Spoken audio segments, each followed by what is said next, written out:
Yes, people. We are back live. We are back live from the sack. You know what? I'm already flustered already. The United performance. I just noticed my hair looks like what's his face from the barbershop. I forgot his name. You don't know who I'm talking about. But we move anyway. We're back live, people, on the Sarcasm City TV YouTube for another edition of the ManDem United podcast, where we unfortunately talk all things Manchester United, and we must talk about the abysmal performance from Manchester United and even utter embarrassment at the end. It was abysmal performance first and foremost, but utter embarrassment towards the end and in the manner in which we lost. But before we get to everything, make sure you run up the likes first and foremost. Hit the like button immediately, expeditiously. Whether you're watching this live right now or watching this back, please share across all the socials as well. All them social media apps you are active on, make sure you share. Make sure you retweet and like on Twitter, X, That's Me Flawless. You see it right there at Sarcasm City TV. Also, as well, make sure you share from Instagram. And on top of those two things, hit the subscribe button on the channel. Hit the notification bell, Sarcasm City TV. But like I said, we're here after an embarrassing 4-3 loss to Chelsea. Cole Palmer scoring 2 goals. I think it was like the 97th minute and the 99th minute or some rubbish like that anyway. But I got some of the gang in the building. Rhino is here. Eddie is here. Yes, what you man saying, man? They are blood. I got nothing, dog. I got absolutely nothing, bro. I'm just being honest. I got nothing, dog. I mean, let me see. I'm trying to get my camera right. Yeah, bro. I got Huey on, so I'm feeling real militant. Oh, yo, love that. I love the T's fire still. The T's fire. I ain't got nothing for you, but hot fire, dog. I'm gonna be real. People getting cooked today. Nobody's safe. I'm through with it. All right, this is the last straw. I'm with you. For this season, man. At least. No benefit. And what I like what you said yesterday, Eddie, and I've been saying it since. Well, I said it on back again. No more there's no benefit of the doubt. It's not like there was any benefit of the doubts anyway, but we don't give benefit of the doubts. You man don't deserve benefit of the doubt. You've done nothing to earn where you go, you know what? You lot have been playing well. It was a one-off bad game. We literally conceded in the last minute to Brentford just a few days ago. And then we go now, hold our beer and top that. I can see 2 goals in the last couple minutes. How are you 3-2 up in the 94th minute and lose the game? Draw, yeah, we would have been disappointed. That can happen, no. Late equal, but to lose the game and in the manner in which we lost and the mistakes that we made. All 4 goals were Manchester United mistakes. All 4 goals. Not one of the goals was brilliant individual quality from Chelsea or a brilliant team move. Don't get mistaken. Chelsea deserved to win, and Cole Palmer is a baller. But look at the 4 goals. First goal, Onana should save comfortably. Second goal, Anthony, who actually thought had a good game, not aware of his surroundings. Don't make the challenge. Was the penalty soft? Yes. Do I think it was a penalty though? Also yes. And you give the referee a decision to make. Third goal. Why is the low one-on-one with Madueke first and foremost at that time in the game? Why are we not doubling up at that point? And then secondly, why is the low letting him get past him with ease? Yes, he's on a book and take the yellow and take the suspension for the next game. Again, decision-making. Again, the basics. And then the worst of the worst. Just to, to put all the mistakes together to compound everything. The 4th goal. And I'm sure you lot have seen the still where Cole Palmer is by himself towards the edge of the box. The last minute of the game, we've just conceded. And all of our players are literally in the penalty box and no one goes, hey, Cole Palmer's over there. The crazy part is you see man pointing at him. One of the people you see pointing at him is our captain, our leader. How about you lead them? Or how about you lead yourself to Cole Palmer to block the shot? Why is Bruno on the post? And this is someone you lot say, fights for the badge and understands the club. No, he hid. You're never on the post. We don't have anybody in the post when we're defending set pieces. You were marking nobody. You were pointing at him. And the 2 best things about the game in which it happened is 1, this manager and these players continue to get exposed. And 2, none of the scapegoats were out there. So we can't blame Varane. We can't blame Casemiro. Sancho's in Germany. Pogba is no longer here. Martial is injured. All the players out there are the players that understand the club and want to be here and fight for the badge and know what it means. Bruno Fernandes was out there. Marcus Rashford was out there. Scott McTominay was out there. Mason Mount was out there. When Casemiro, I saw Casemiro was there. Nah, Casemiro got taken off, fam. He got taken off for the guy who he was having a stinker though. He got taken off. You got to take it off. And even if, let's say, even though I disagree with that, let's say Casemiro was having a stinker and you want to take him off because he said he took him off because he was injured. Why don't you put on the defensive midfielder that we have on the bench that's closest to his profile? Because we're in the game. That's where Ten Hag doesn't get away with it for me, people. As much as the players are more to blame for what happened 110%, the manager is not blameless because his subs were horrific. The defensive changes are allowed. That's not on him. Varane getting injured and putting on Johnny Evans. Johnny Evans getting injured and putting on Camberwallo. That I understand. That's out of his control. Is like for like. Garnacho's on a hat-trick. We're a threat going forward, first and foremost. I can count on one hand the amount of times we've actually been a threat consistently in a game going forward. Garnacho's on a hat-trick. Why take him off at that point? Why? You have to count. You always have to counterpunch. Why are you giving the initiative to Chelsea? It makes no sense. The best, what did he say? The best form of defense is attack. There's something to that. I understand defensive substitutions to an extent, but you take off our threat going forward completely. Why take off Garnacho? Was Højlund having a good game? No. But why put on Rashford and play him up front? Bear in mind, there's clips circulating. Shout out to Ivorian. I've seen it posting. Him post it of Rashford just walking around. At least Højlund will press. Højlund will at least at his very worst give you that is the effort. He'll attempt to hold the ball up.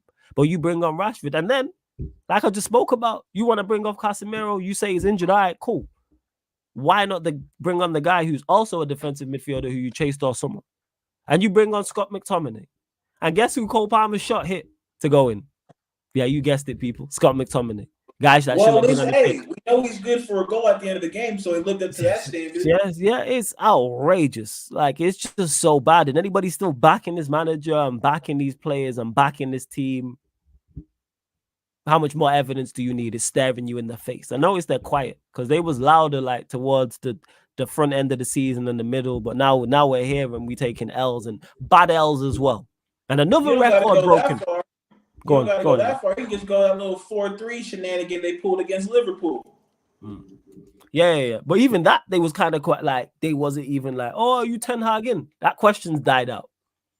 And we haven't lost to Chelsea in the Premier League in 7 years. Trophy. Yeah. 7 years we ain't lost to Chelsea. So another record broken by Ten Hag.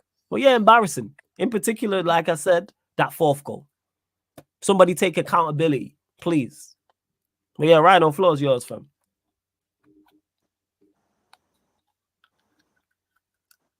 You're mute, fam.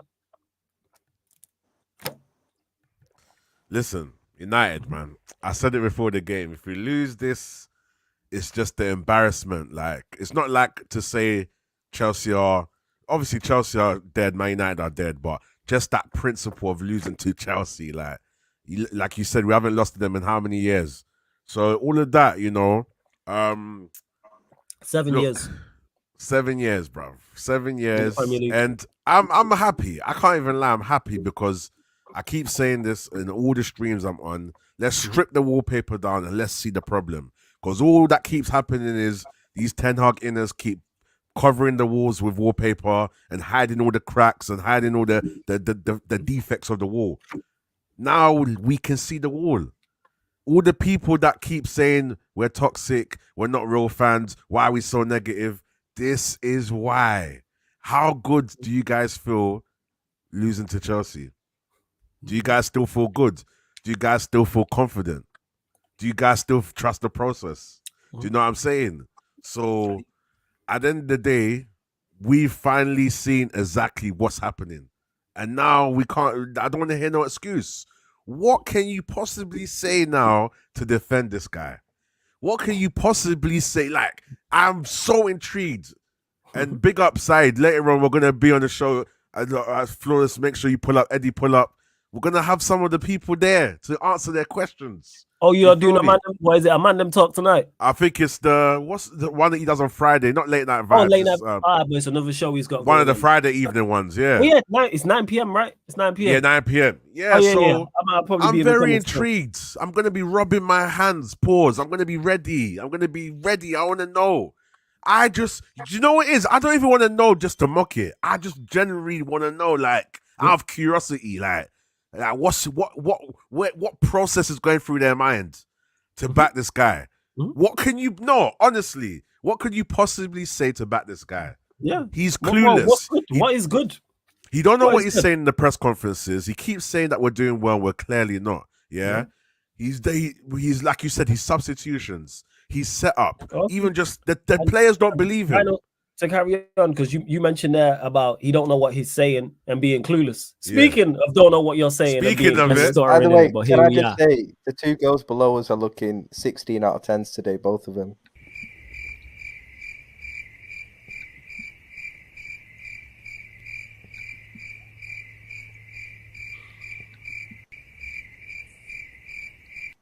I big up the panel. I told as for that never gets on. Right, dear brother, you did it to yourself.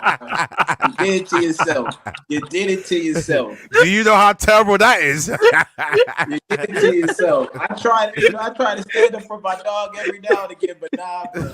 This ain't it. This ain't it. What you said right here, this ain't it. Especially when you find yourself. At least you viral. Shout out Flowers that made you viral. So give him some love. There you go. Yeah. You viral. Like I said on an earlier stream, there's some shorty out there that finds that flattering. Okay. Yeah. You might get a little sympathy thing. You know what I'm talking about? Just off of that clip alone. You feel me? So there is some hope at the end of the tunnel. Yeah, that's what I'm saying, Ryan, man. Listen, you have United and you have Ryan, so happy days.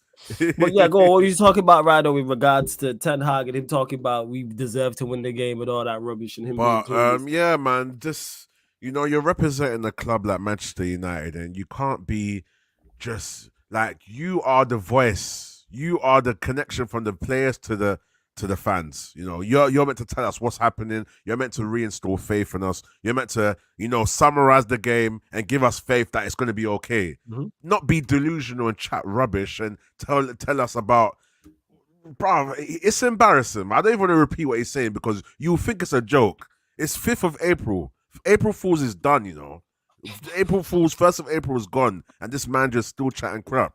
And what it is for me, I just feel like we're in an emotional time in the big upside. We're at an emotional time as United fans, isn't it? And there's a lot of players to blame. There's obviously the onus goes on the coach because he's the one setting up these players. He's the one picking these players.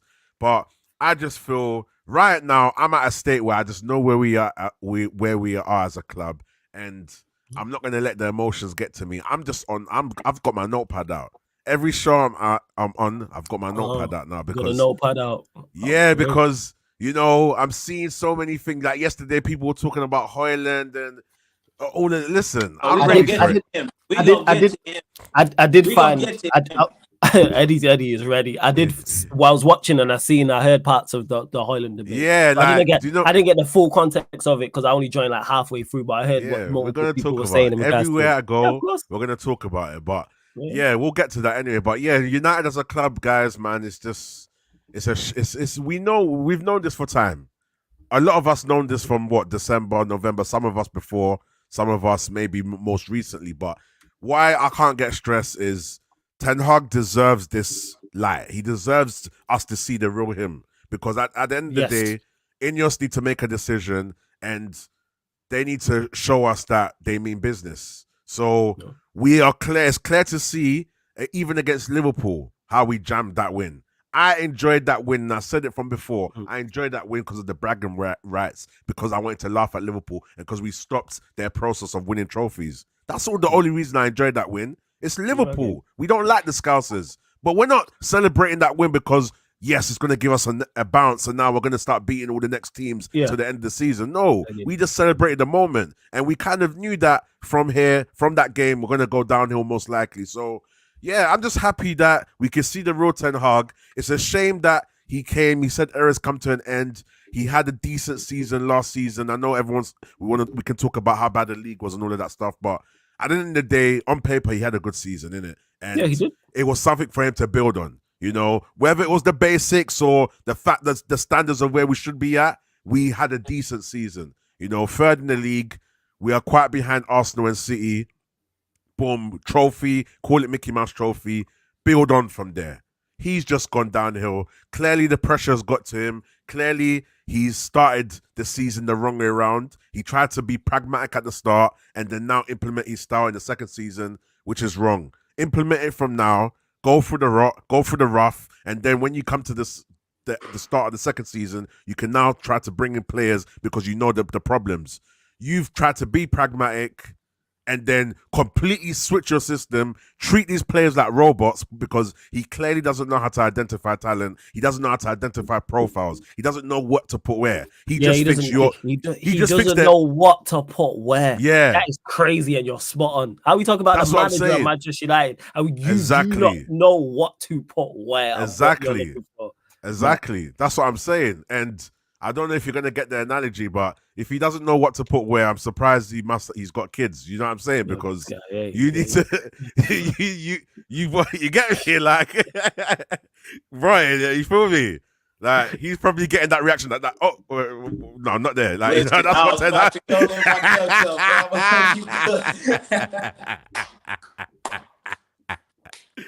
Hey. Wow.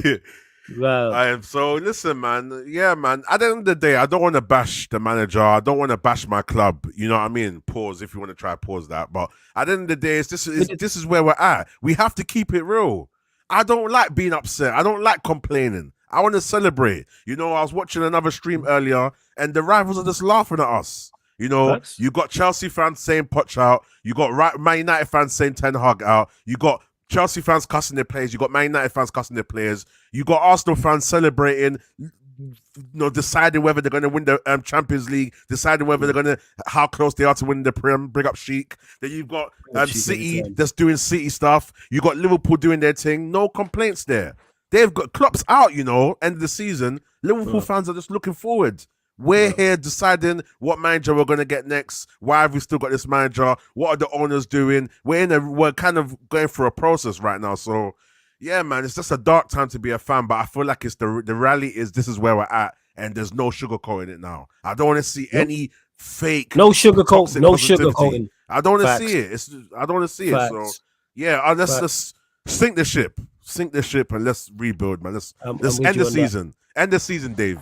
End the season, end the season, Dave. I'm with you. I'm fully with you on that. Big up to 2001. You just became a member. Joined Sarcasm City Soldier. Hey, 2001, if you want in on the Instagram group chat, let me know. Big up to you as well. And there's other perks as well. In regards to coming on the channel, 2001, what was I going to say? Fan calling show, Monday. I run him every Monday, 4:30 p.m.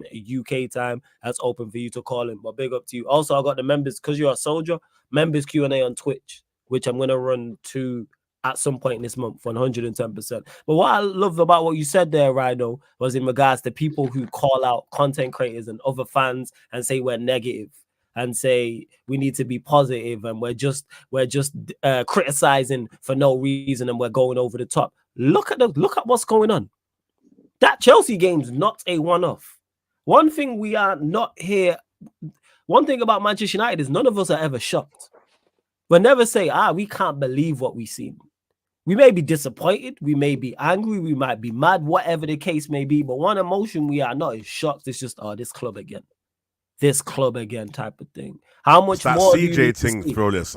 Shit. Here we go again. It's that same thing. But yeah, we move. Eddie, floor's yours, fam. I know you got plenty to say, so yeah, and obviously we'll get to Sheik as well. Big up Sheik. I'm at the point where look, I got smoke for everybody. I ain't saving nobody. I got shots for everybody. Let's go. Anthony, Garnacho, Hoyland. Who else was on that pitch? Casemiro. No, I'm gonna leave Casemiro alone. You wanna know why? Because it proves my principal thought about this club. We ruin great players. That's what we do. If there's one thing we're consistent on is ruining great players. So because you have credit to Ben Casemiro, i.e. Champions Leagues, La Ligas, Casemiro, Varane, Kobe Minu, I'm not speaking on. I'm not speaking on. And if y'all got a problem with that, bye, Felicia. I ain't here for any of that. I'm really not. Straight up. Talk about it. On some days, this is Sarcasm City TV. On other days, this is the Chelsea fan club therapy session, meaning you could legit get violins on every stream for Chelsea fans, complaining about Pochettino, complaining about the style of play, complaining about the future, the managers, anything Chelsea related, you name it. We gave the team that I actually hate the most an unbridled day of joy due to us just being scrubs when it called for us to be more. I'm all for losing to certain teams. I'm not for losing to Chelsea. I'm not for losing to Liverpool. And simply because I can't stand Jez's fucking mouth, I'm not for losing to Spurs either. Because it's Jez. I get that.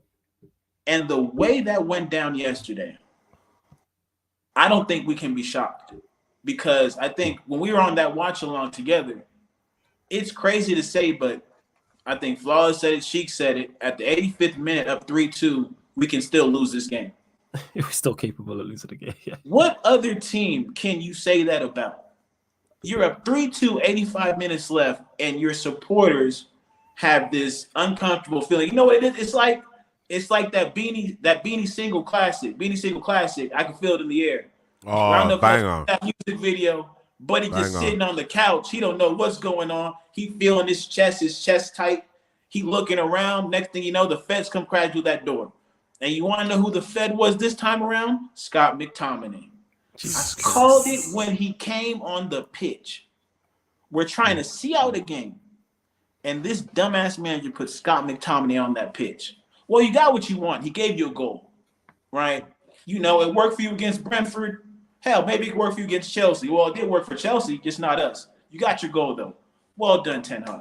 Now, with the attack, I don't think the attack played all that well, right? What I do think is they took advantage of the opportunities that they were presented because it was fucking Chelsea. Yeah.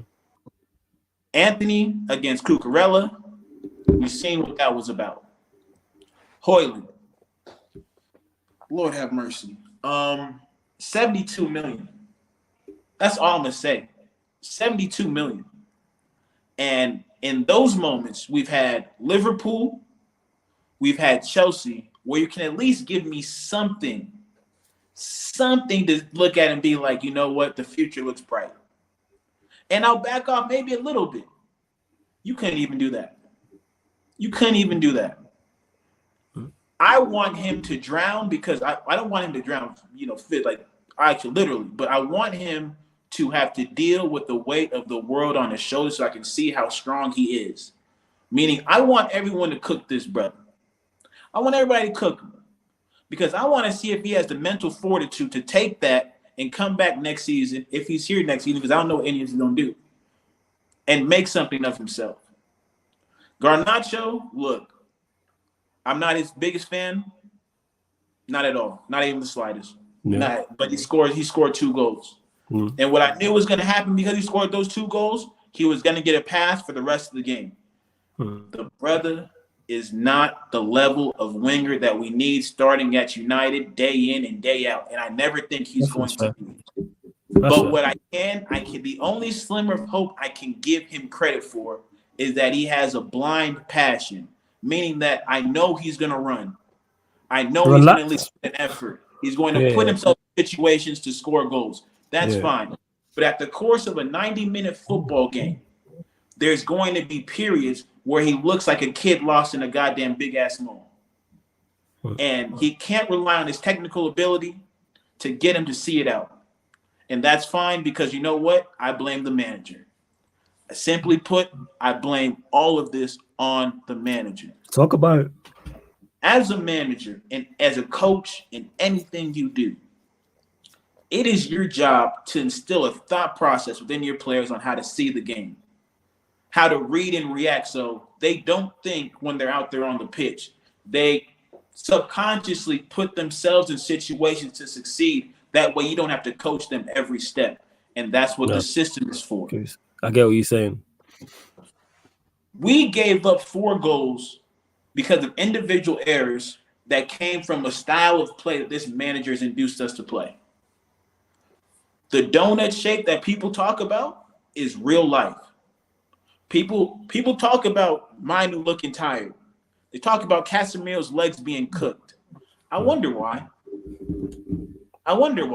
Not only are you not rotating the squad, you're playing a brand of football that will run these players into the ground. As many opportunities as we had to score, Chelsea had double that.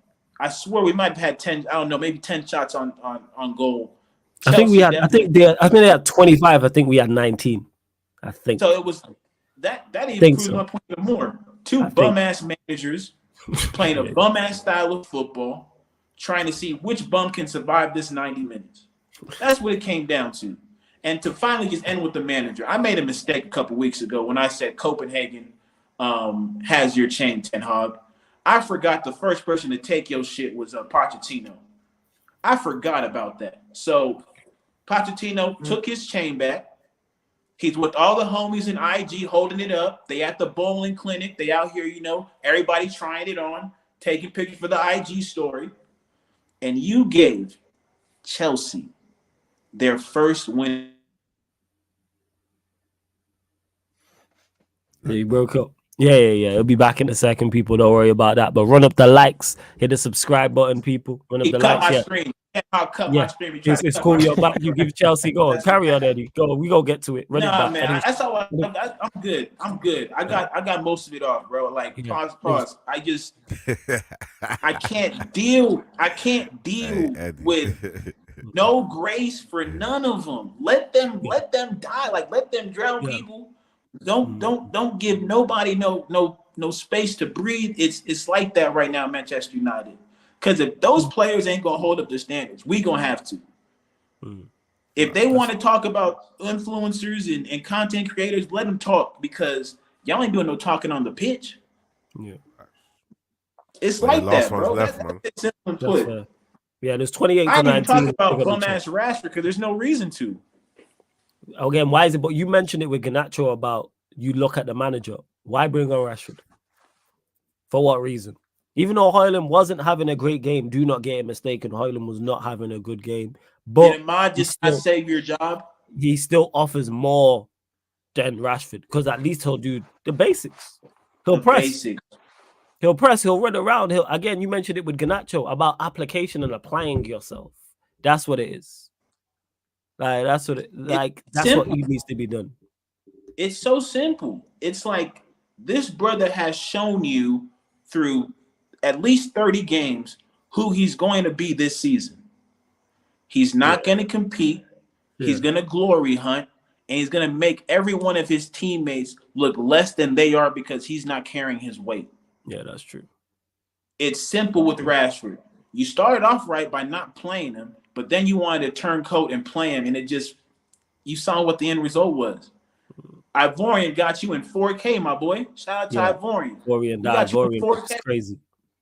The Ivorian clip is crazy. For those that haven't seen it, is Rashford just not pressing. Bear in mind, he's not played the full game. He's come on as a late sub. Can't remember what minute he came on the pitch, but it was late. And he's just out there just walking around, not tracking. And for clarity, Ahmad could have played this game, right? Ahmad was on the bench. He's on the bench. Ten Hag has no clue, bro. I swear that even ManDem, like, even if it's a thing where he let's say he's not really feeling my man. From the last game, at least say, okay, you know what? Maybe I was a bit wrong. Or even if he did it life and death, let me slap my man on just in case. He doesn't even know how to do that, bro. This guy don't know what he's doing, bro. I don't think Ten Hag wanted to win the game, bro. I'm starting to think some mad stuff. He wanted to win the game. He just went about it the wrong way. Big up to Sunshine. Big up Kaneki in the chat. Justice, I'm gonna get to your super chat as well. Kaneki Sunday. But that's what it is in regards to it. He thought, we're leading. Let me just defend. That's it. Like, let me. These times were in the momentum to score. Was the momentum to score? All our attacking threat. Bear in mind, we've had success against Chelsea in the game. We were 2-0 down and went 3-2 up. Eddie mentioned it. Chelsea are shocking. Let's not get it mistaken. Chelsea are not a good team. Do they have some good individuals? Yes. But overall, as a team, are they good? No. That's why they're in 12th. This is why the majority of their fan base want their manager out. And yet, you're like, okay, let me just take off all my offensive threats and play defensive. Like we have a good defense anyway. Make that make sense. How about you go get the fourth? How about we go? And how many late goals have we conceded? Yeah, go on, Eddie. to cut you off too much, Foz. It's like people in the chat know boxing. If it's a close fight, right? Let's say it's a close fight going into like the 11th, 12th.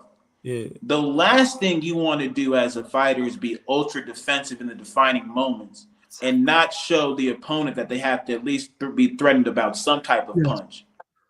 You can't just shell up and think you're going to see the match out. You have to throw combos. You gotta throw back. You know why that's why that's so key? What you guys are saying, because there was a point where you could see Chelsea actually gave up. Like Chelsea just relaxed. That they gave up, bro, and then we just let them back in, bruv. And don't get it twisted. Both sides of goals were awful from both teams, innit? Awful giveaways. Because I see Daniel Reese in the chat saying, "Oh, what about United's goals?"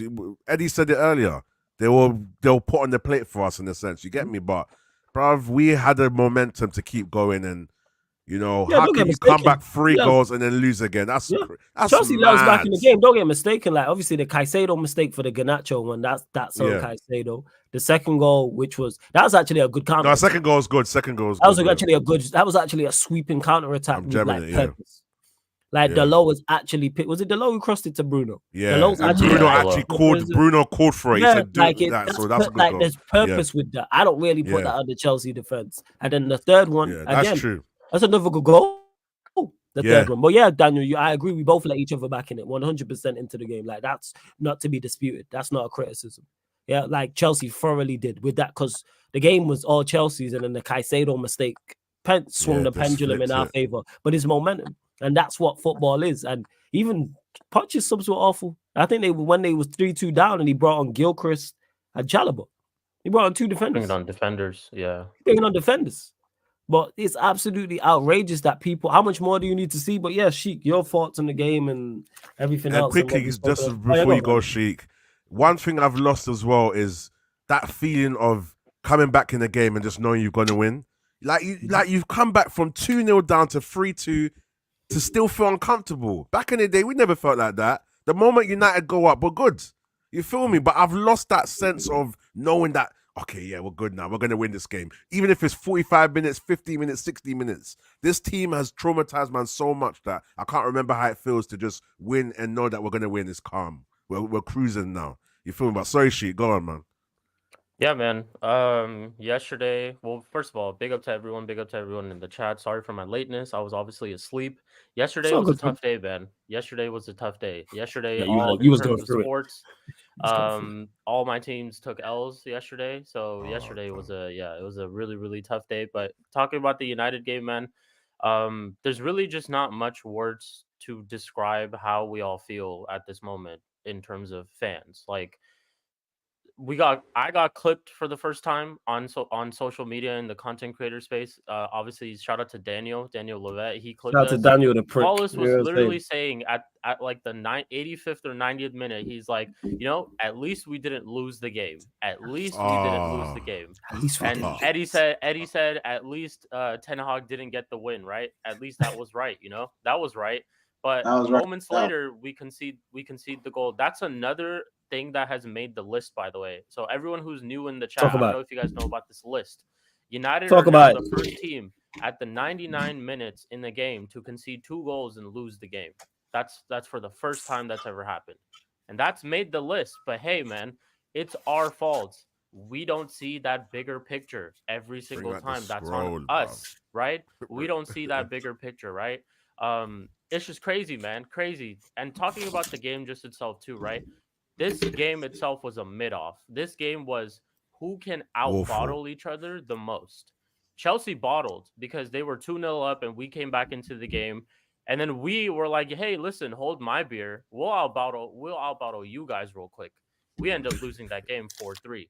Crazy. Like, again, goes down to basics too. Why is Dalot giving away this stupid pen? I think the pen was a little bit questionable. I'm not going to lie. I've watched it many, many times, and I think it was a very, very pre-pause, soft pen. Like, and then why are no one is marking Cole Palmer.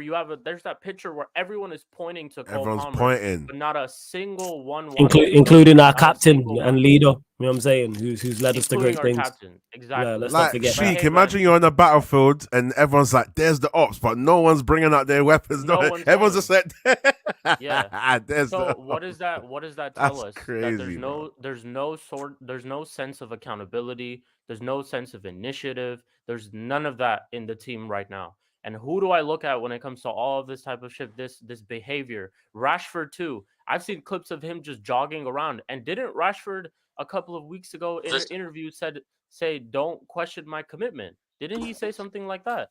Where he said, "Don't question my commitment." Talk about it. I want to play for this club, this, that, all of this bullshit. And all these Sheik, you players be know, saying just all on the that time, your man. point, yeah, because you're American, right? Innit? Yeah.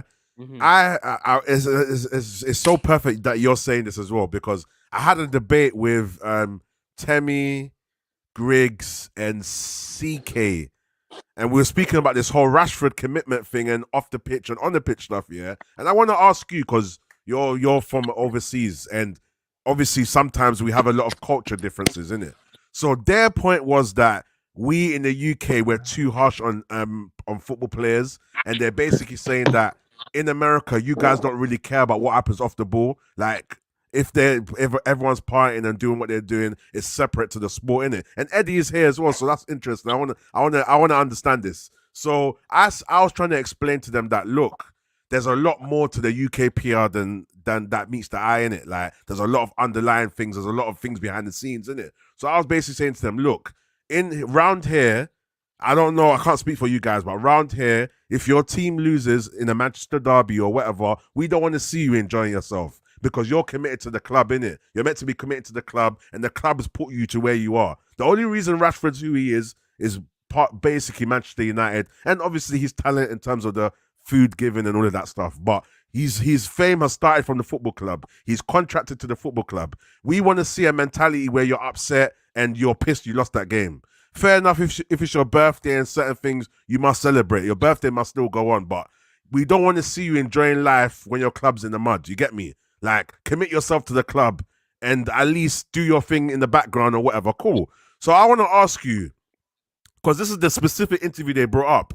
They're saying that they questioned me and they said, how can we say Rashford's not committed when he's had chances to go to other teams? He's playing through back injuries and all these things like that, all of that stuff. And they also used Martial as an example. They said Martial's body language is just the same, but it doesn't mean whether he wants to play or not, which is fair enough. We can't always judge body language. You've got a point there. But my whole point is there's ways to show your commitment on the pitch, and Rashford looks like he's checked out. So in your opinion now, and I want to hear from you, Eddie, as well, what's the culture like in terms of like maybe basketball and NHL and all that? That might be different, I don't know. But do you guys separate the off the pitch from off the field from on the field, number one? And number two, do you feel like we're too harsh on Rashford as well? That's what I want to ask as well. From you guys looking at it from the outside, overseas looking in, you get me? Yeah, me personally, this is the thing where I don't get why it's a difference in the UK or if it's different here. For me, it's just this simple, right?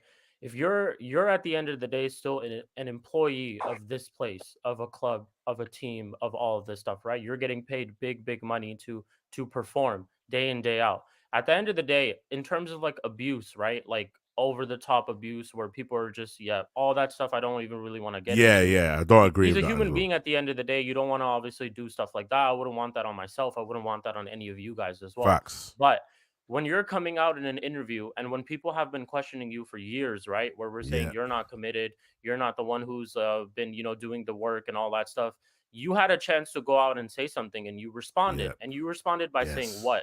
You said, don't question my commitment, right? So you're telling us just not to do it entirely. But then we see shit like this. And this is not the first time we've seen this season. This is also not the first time we've seen this after he said the interview. There's been multiple games where this guy is just jogging. You come onto the pitch, you do fuck all. Like you score a goal, you score a worldy of a goal. Oh, yay, Rashford scored this goal of the season, this, that. But then you don't do anything for the rest of the game. And then performances like this yesterday too. There's so many clips of him. I could make like a 30-minute clip of him just jogging around yesterday. His whole time that he came on, he was just jogging around, did nothing. And I question that. I question you're saying all these things like, hey, listen to my piece. I'm saying don't question my commitment to the club. I actually love this club. I do this. Show me that you love this club by performing on the pitch. not by going around and, engaging with fans, all this PR, all this stuff. I get that. That's part of it. But the main thing that you're employed to do is play at this club, perform at this club. And you've just not done that. And it's that simple for me. I'm not sure. I think Eddie will know more about the culture and stuff like that because I kind of stay away from all that type of stuff. I just look at how the player is when you're asked to do a job. And there's players like on my basketball team as well, the Sacramento Kings, shout out to them. There are players on my team that I cook daily where it's the same shit. They'll be like, yeah, we're all Harrison Barnes. Team. Yeah, like we're all together as a team, this and that. This bum Harrison Barnes scored 0 points yesterday. He finished the game with 0 points. She'd be pissed. And people are trying to tell me, oh well, he's part of the team, and look at the team all together, and he's a very big part of the team. How is he a big part of the team when he's scoring 0 points in a game? Unacceptable. He got benched yesterday. Even the team's not looking at him crazy. Like, bro, start learning Chinese or some shit like that. Like it's as simple as that. When I think of Rashford, I know you are, Eddie. I know you are. My whole thing about Rashford is that last year he performed the way that he did because he was simply looking to get that big contract that he so think he deserves because he's been at this club for so long. He's played through a back injury. He's given his all to this club. Okay, what have you won? You've won a Europa League. You've won a FA Cup. You've won a Carabao Cup. That's about it. And you've reached top 4. And when Ole was around, you didn't win a single trophy. And you were scoring all these goals as well. Inconsistent year after year after year. And now that he's got his big contract, I don't give a shit anymore. Like, I'm just going to do whatever I want. I'm going to go out partying after a game. If we lose, Ten Hag's not going to drop me. Like, he's the one who's giving me this contract. Why would Ten Hag drop me? Like, I'm safe on this squad. Like, Sancho situations can happen, but if I do the same thing, I know nothing's gonna happen to me. So it's this culture that the manager has also created, because I see that he's very specific with how he treats certain players in our squad, which is also goes down to him. And it's just this whole fact of there's just I don't man, there's no commitment from these players when it comes. It's simple. So you kind of see where I'm coming from, where I feel like he's not committed because their argument was, committed. And I hear some of their points, but their argument was we can't judge from body language, and there's a lot of it's not a body it's not a body language thing. It's not about like the body. It's not with Rashford. It's not a body language thing. We watch you not press. We watched you not press. The reason why people are questioning the commitment of Marcus Rashford is solely because of Marcus Rashford. It's not you, Rhino. It's not Sheik. It's not Eddie. It's not me. It's not anyone you was talking to. It's nobody in the chat. The reason why people are questioning Marcus Rashford's commitment is because of Marcus Rashford. And people, this comes back to what we were saying about defending it. People will watch him consistently not press. How many more clips do we need to see of him walking around? And people say, oh, well, Martial will do the same. There's a difference between what your character is like and what your character is like in regards to, because people, I think, do look into body language too much. It's not a body language thing with Rashford. I've said before, he looks unhappy. You're right. Sorry to cut you off. It's because when he plays for England, he looks like he runs a lot more. Yeah. He runs. And another point someone brought up though, just to ask you for this as well. Sorry, because I'm just trying to say it as I remember it. No, it's a good They're also saying, not even them lot, but someone else was also talking about how if we look at his running stats, he actually runs a lot. If you look at the amount of running he does compared to all the other players. Yeah. And all of that because stuff. It's not a running. I just want to hear what you lot are saying. I'm just asking the question. I hear that, and it's a good question. It's a good conversation to have because people can get it mistaken. You can be the most. You can be the most committed player on the pitch and have a lazy moment, or have a lazy game, where a time where you don't track a runner or you don't anyone who it is. We love our legends. People love Wayne Rooney. People forget he tried to leave twice. We just exclude that like that didn't happen. He tried to leave the football club twice. Sir Alex Ferguson went out on the Old Trafford pitch in front of everyone and said, yeah, Wayne Rooney tried to leave the football club, but we love Wayne Rooney. If I was here to criticize Wayne Rooney and said he wasn't committed, no, was Wayne Rooney committed to Manchester United? Absolutely he was. Did he give 110%? Yes. But did he lack commitment at that moment in time? Yes. So it's the same way the same way bad players can have good games, good players can have bad games. So it's with Rashford, it's not a question of, if he's running enough. We watch you not press. And we've seen this consistently all season long. And in terms of body language, people get mistaken in terms of your character. If you're a cool, calm character, people will automatically associate that with, you don't care, You don't try. I play football in that same fashion because I'm just a cool calmer. Oh, he's not trying. And no, it's just not a question of not trying. Martial presses. Same way Varane's a very much similar character. Like he's just a chilled out guy. And people getting mistaken just because you're a chilled out guy that you're not committed. But with Rashford, we know what your personality is like. We know you are run around 100 miles per hour. So when you don't do that, it's like, huh? Like I said, I'll clarify this again. The reason why people are questioning Marcus Rashford's commitment is solely because of Marcus Rashford. It's nobody else's fault but his. Because last season, there was no talk of doubt in your commitment. Even Wayne Rooney came out and said what he said about Marcus Rashford in regards to he needs to get his head on. And to me, even from a human being level, I've said this before, he looks unhappy. Yeah. Forget from a football. And that man probably talk as well. They he chat looks behind unhappy. the scenes. Yeah, like Nicky Butt came out and said what he said about it, type of thing. So, like, again, I'm tired of people defending him. And the reason why people are questioning your off the field activities is because you're not doing it on the field. If you are performing on the field, I know it's still early, we don't give a fuck what you're doing off the field. That's what I said. We don't care. You can party every day. If we was winning Premier, if we was at the top of the league and flying in the Champions League, and Rashford was seen the next day stumbling out of a nightclub, we couldn't give a shit. If before the Liverpool game, we play Liverpool on Sunday, Saturday, picture comes out, Rashford drunk, holding on to 2 gyal, and then he scores a hat-trick on the weekend against Liverpool, and we wouldn't give a shit. Now, if that happens and he plays badly against Liverpool, guess what the conversation will be? Preparation. People only complain about your preparation when the result is not right. Good performances on the field trumps all. It shuts up 99.9% of people. The fact that a prime example of this, the Glazers are heavily here because of Fergie. But because of what Fergie did, we just give it a blight. True. He's heavily involved into why the Glazers are at Manchester United currently. Uncomfortable conversation. Yes, but because he won multiple Premier Leagues and he won Champions Leagues and gave us all our greatest moments, we're like, you know what?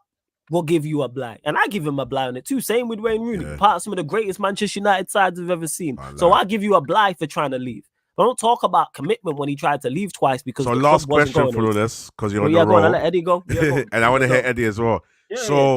Do you still think it's unfair? Because another point that people make is that these players are only human. They should be allowed to just do their thing and sometimes just enjoy life. You can do you still feel like they have a right to enjoy life even if things are not going well on the pitch? 100% enjoy life. That's why you'll never ever hear me. I've never done it. I never will do it. Is criticize a player for being out after partying after a game. Never once.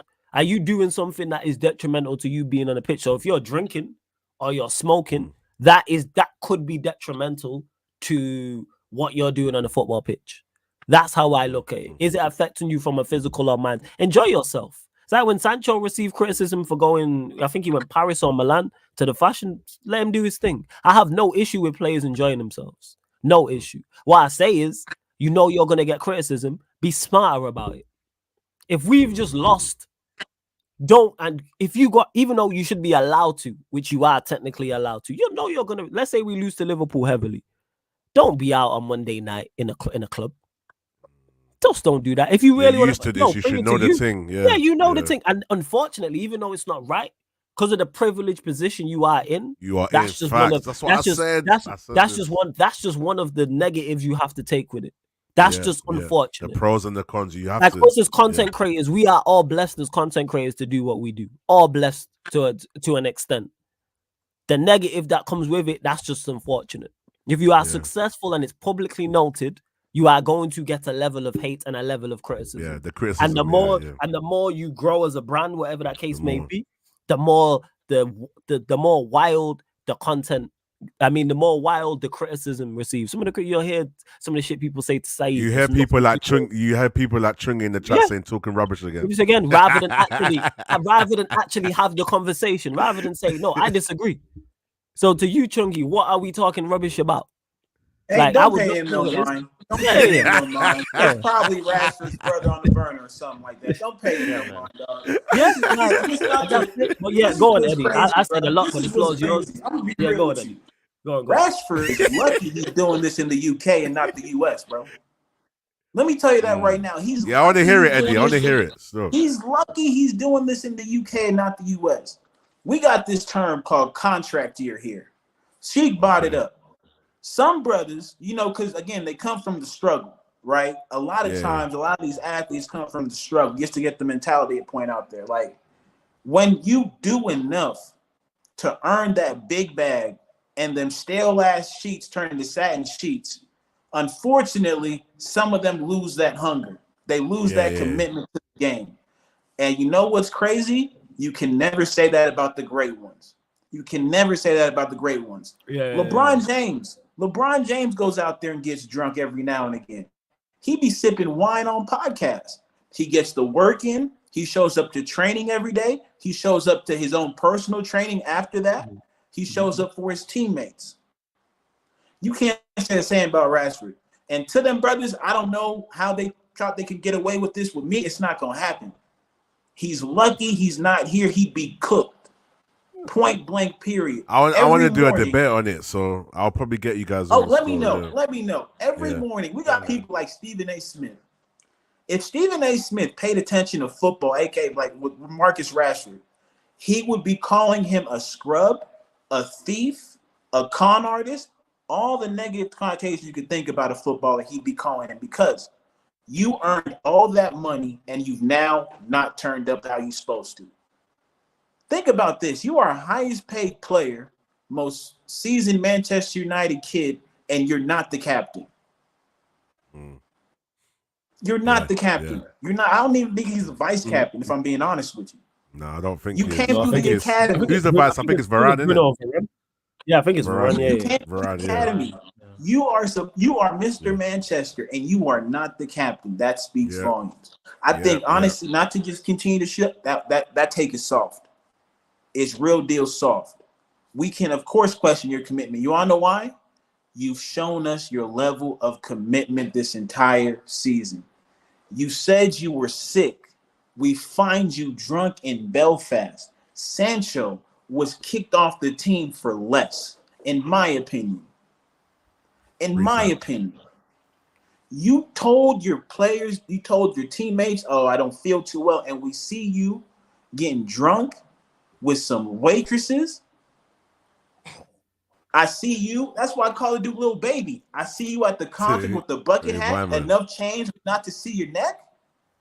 And I can't question your commitment. Get out of here with that, bro. I think Sheik might, because I'll tell you from my personal experience, right? We got a team out here called, not here, I'm in Kenya, of course. We got a team back in the Bay called the 49ers, our football team. When I was younger, I had a homie who worked at a pizza place, right? And some of these players would come through there, get pizza all the time, right? There was one dude named Alden Smith. If you talk to anybody who knows American football, Alden Smith was about to be the coldest defensive player the Niners had seen in a very long time. But the Alden Smith that me and the homies used to see was the one coming to the pizza place at 11 in the morning after being up 24 hours with two baddies, eyes bloodshot. That was a consistent cycle. He was able to perform, though. So people had questions. They're like, can he keep this up? Can he be at that high of a level? Can he still show up? And he did that until one time he crashed his whip. The cops found him literally asleep at the wheel with his foot still on the gas going into a tree. That's crazy. Does that sound like somebody, I don't know, who might have been driving on the wrong side of the road, found their car on the embankment for some reason late at night? Now, no blood test and all that shit was given, but I can guess something was going on that night. Yeah. And he's lucky. He's lucky he's in the UK, especially Manchester, because they see him as one of their own. I guarantee they didn't make. And that happened here too. I'm not saying that. So what did you say? What did you broke up there, Eddie? You broke up. You lucky he's in Manchester. Guarantee what? Sorry. It happens. I guarantee you that like they took care of it. The police took care of that for him. It happens here too. Our police will protect athletes more than they'll protect regular civilians because they want to see you out there on Sunday. It looks good all around. And then next thing you know, you're wondering why certain police officers got tickets for the game. The boxers. You know what I'm saying? Yeah. They're in the boxers. You know what I'm saying? So that don't fly. That don't fly with me. That there's a difference between UK and US. Stupid is stupid. Stupid is stupid. A lack of commitment is a lack of commitment, whether you cross the Atlantic or not. His play has shown you how committed he is. Now, of course, he's not that good, but especially for the ones that they're not that good, you have to play the part. So from being overseas, you guys definitely do care about off the field antics. Yes. Okay. Think about this. Okay. Think about this. And Flies will get this. John Morant. People get this too. John Morant. Technically, John Morant didn't break any rules. Didn't do nothing. He didn't. They suspended him for conduct unbecoming of an NBA player, which is so ambiguous because it's like, what does conduct unbecoming really mean? Can you put that in? Can you measure that? Right? They just make it up because they don't like how you're representing the brand. You cannot tell me Manchester United likes how Rashford is representing the brand right now. The fact that he missed maybe a half of that, I think he missed a half of, he sat one game and then he came back and scored a goal because Ten Hag put him right in the squad. Yeah. Nah, bro, you can't do that. Just again to finish it off, like you never question Steph, you never question LeBron, you never question Kobe, you never question you name them a bunch. You never question like Tom Brady go to another sport, football. We know who the real ones are, and we understand they're the real ones because they have a level of commitment that others just simply don't. It's that simple. So for them to say that what's different between, I'm sorry, that's a soft ass cop out. I'm not. So it's subjective to the individual then, because that's and literally that's why I said I wanted to have a debate, the culture thing, because like that was properly, and I'm not even having a dig at them, man. Them are my guys in it, but I just want to have an understanding in it. You feel me? I'm not either, but it's just like, bro, we got to keep it a buck. We got to keep it a stat. Nah, bro. We even just because Sheik knows, like in because there's Draymond Green, right? Mm-hmm. I question his commitment because is you being right towards a ref more than you being there for your team? Exactly. Yeah. And also to even add to that, the timing of interviews. These men control when things come out. It's always interesting that these things come out when they're not doing well. We never see these interviews when they're playing. When he was born in that last season, correct me if I'm wrong. I don't remember no interviews or no complaints anywhere, or you know what I mean. So that's because he was playing well, and that's where it stems from. Because even what he said in the interview was, "Oh, if you back me, good. If you doubt me, even better." Like laying down, just perform better. That's where this all stems from. That's all you have to do. Apply yourself first and foremost with the effort, first and foremost. Because like I said, your commitment being questioned, that's not a quality issue. That's not technical. That's not saying score more goals. That's not saying get more assists. That's not saying play better. That's saying, hey, actually apply yourself. Effort levels is being questioned. That is a damning indictment.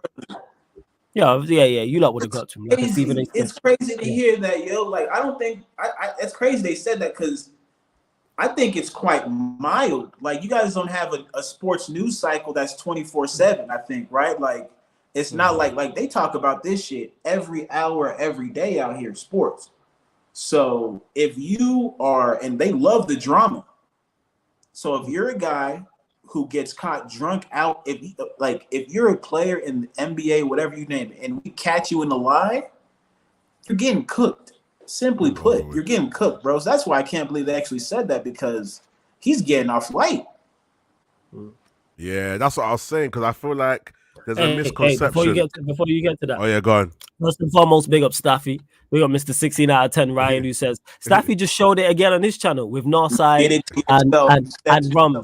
I can't wait until this thing dies down. Let me never die. Goonies never die. Hold on. Ryan, this will never, ever die. It is going nowhere.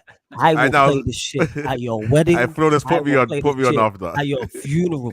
This will never, ever die, and there's more remixes coming, Ryan. You are gonna hear this when you go to sleep. You are gonna hear this in your dreams. You are gonna hear this in your nightmares. You are gonna hear this when you wake up. You are gonna get noticed walking down the street as the Mr. 16 out of 10 guy. This is going nowhere, and another big meme page is gonna pick it up. It's been played on Sarcasm City TV. It's been played on Staffy TV. It's been played on Troops TV. It's been played on Saeed TV. And people are going to continue to keep playing it. It's doing thousands upon thousands of views on Twitter/X. I've uploaded it to my Facebook. It is also on That's Me Flawless Instagram page. It is also on the Sarcasm City TV Instagram page. Traps posted it up on his story and on his post. It's on my WhatsApp status daily on the WhatsApp updates. This will never, ever, Ryan, ever, listen to me, never, ever going anywhere, Ryan. I will play this every day I am on this earth from 2024 till the day I die. If I'm here in 50 years, 2074, here doing on StreamYard, I will continue to play it at every given moment.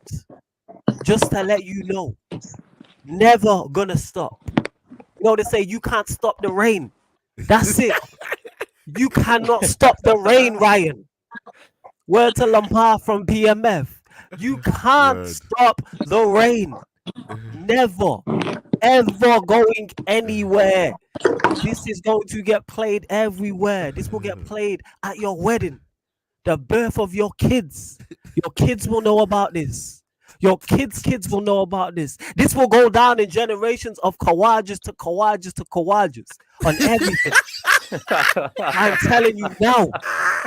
This is generational. And it's here forever. And the best part about it, it was all your stupid ass fault. You did this to yourself. We didn't make you say that shit. You said it, thinking you were slick. Just to clarify, never, ever going anywhere, Ryan. You think this, that? No, it never dies. You know, 50 said power never dies. No, that 16 out of 10 clip never dies.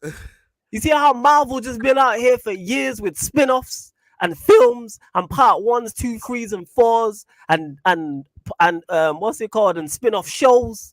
Never. And there's gonna be remixes. I'm telling you, we ain't even got to it. Wait till we cut up the audio and take the clips. The 16 out of 10 clip of you saying it, the crickets clip, till we put it together. Wait till Marshall on Casually FC puts it on his soundboard. Wait till Lewis puts it on the soundboard. I'm putting it on the soundboard. I might even make it my ringtone. I'm not gonna lie. Just to clarify, it's never ever going anywhere. Every day of your life you wake up, you will see it.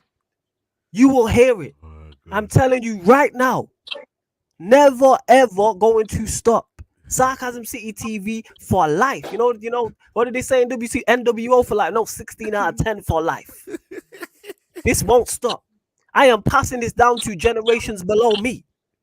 So any of my kids, you gonna put in your will, the cousins, put in my will, definitely put in my. Whoever leaves, I leave Sarcasm City TV too. I'll say, make sure you play this clip every day.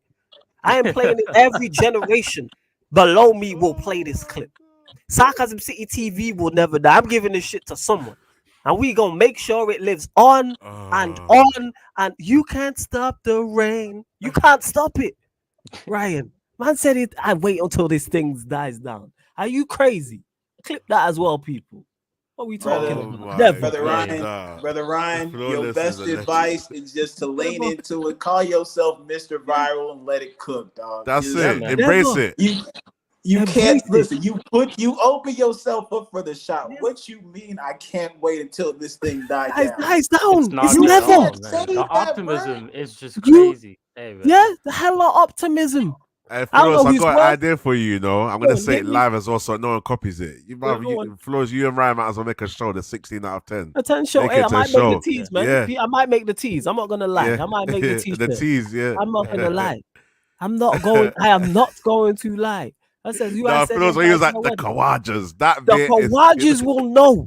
I don't even have to be at your wedding because your family will know. I'm gonna make sure whoever you do it by knows. I'm sure one of his fat cousins, somebody to see. Definitely knows, 100%. Because this clip, I wait till that big meme page picks it up. Don't make me send it. Hey, I might even tell Predator, hey, post this. Shout out to my guy Predator. Hey, Predator, I need you to post. I might just start calling on all the big links I know and say, yeah, you need to post this. Same. That's what I'm gonna do. I'm literally gonna, hey, post this. This will never stop, Ryan. Man said it dies down. It never will die. The belief, the teas are coming. It's crazy, man. I love the belief. I don't know who's more delusional, you or people who believe in Ten Hag. I don't know who's more delusional. Hey, but at least Ten Hag will go eventually. But that will never go, right? No matter what Liverpool do, you lot could win a quad for the next 10 years. And that clip will still surface.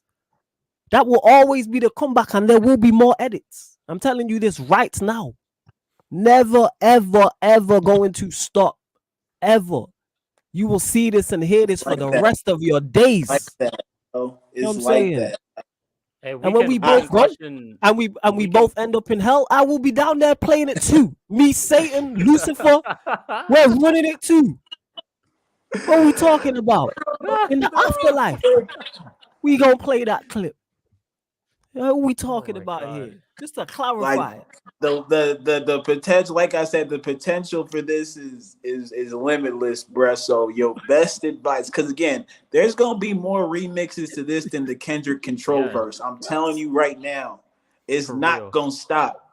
It's not gonna stop. So, you know, you don't gotta put Mr. 6. You can put Mr. 16 out of 10 in your Instagram bio. Get it cooking. I might change my name. Maybe you be flawless to the merch. You know, get some racks off of it.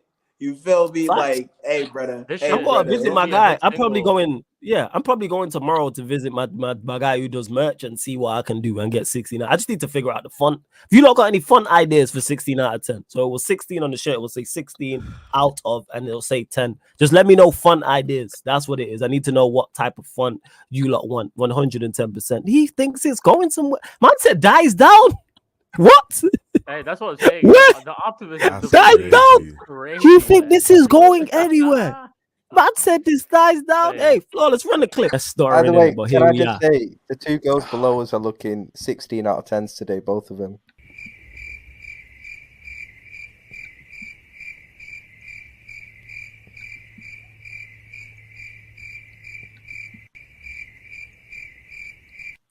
Right, big up the panel. I told as for.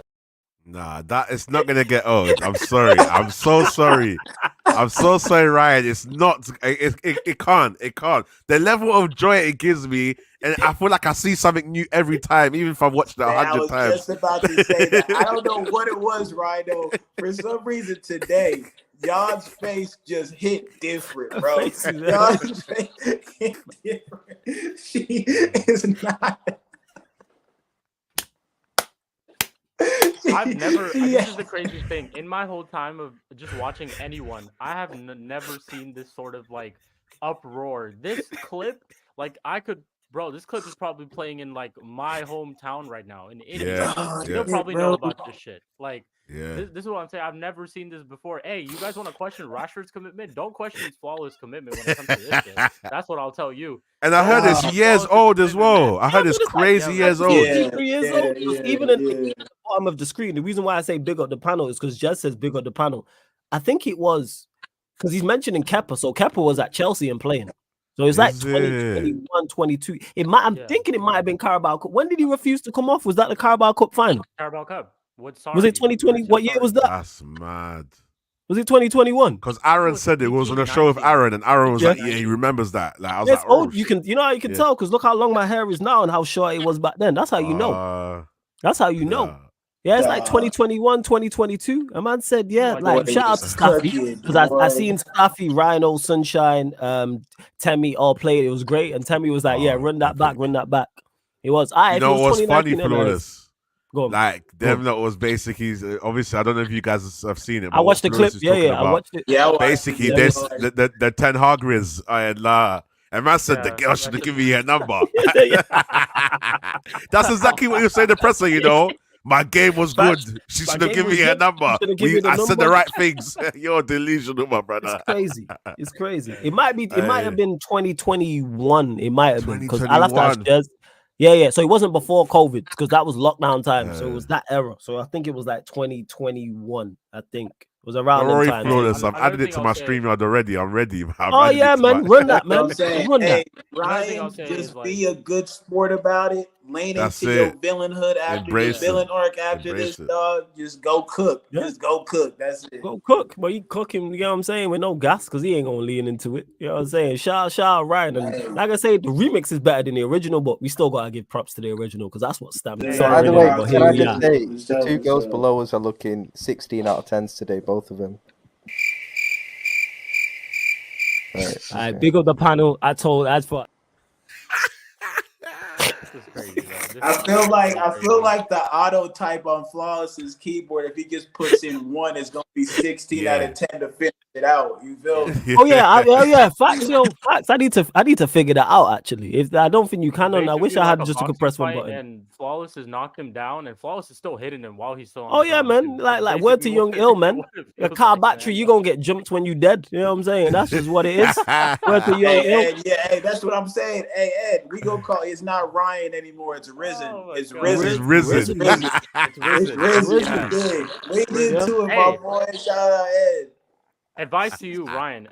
Just a little bit of advice to you. Don't go into streams, especially Flawless streams, saying shit like this. I can't wait until it dies down. Like, oh, it's being played so much. He's gonna keep playing this. This is not helping your team. Oh yeah, facts. Do you know how it started on Staffy's one? Sheik. He tried to come. The cheek of him to come into the chat and say, "Oh, you lot are living." He said something about Liverpool, and then I said, "Hold on, is that the Ryan?" Is that right? 16 out of 10. Yo, he thinks he could go into people's streams and just be like, "Hey, please don't play this." You really think they give a fuck? Like they're gonna play this? They're gonna play it even more. All people Flawless. About the originator, the creator. You go tell the creator, don't. Yeah, man. Okay, we go run it. And shout out to Leon in the building as well. Yes, family. What are you telling me? No.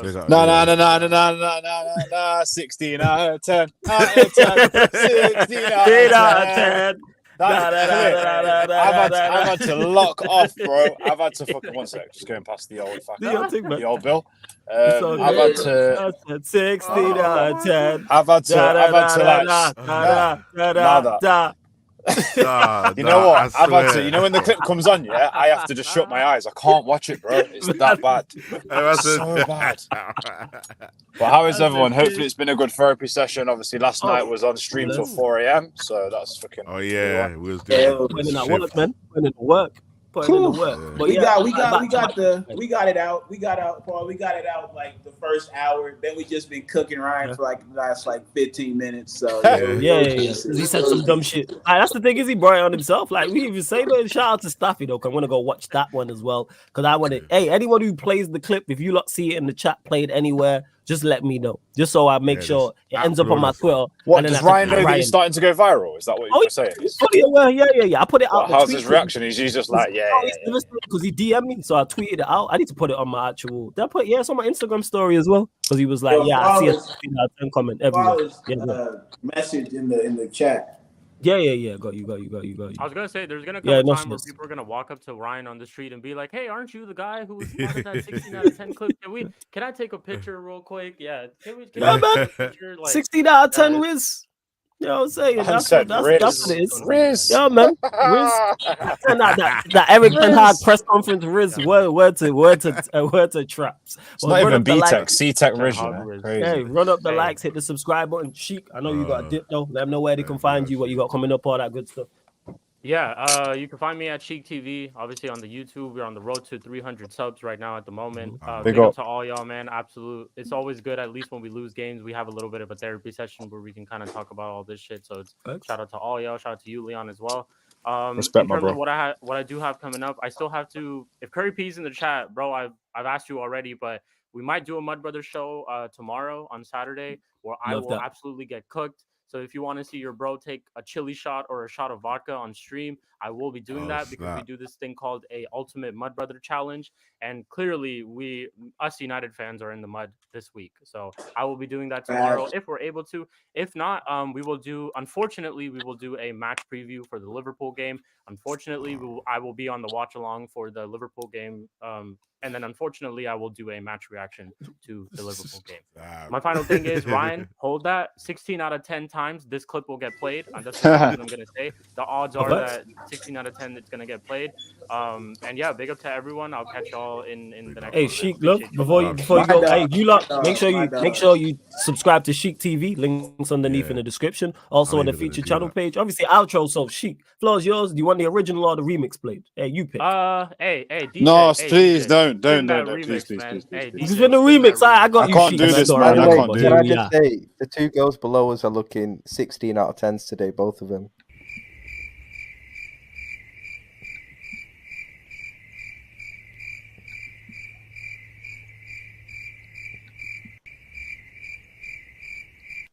I big up the panel. I told as for. Oh no.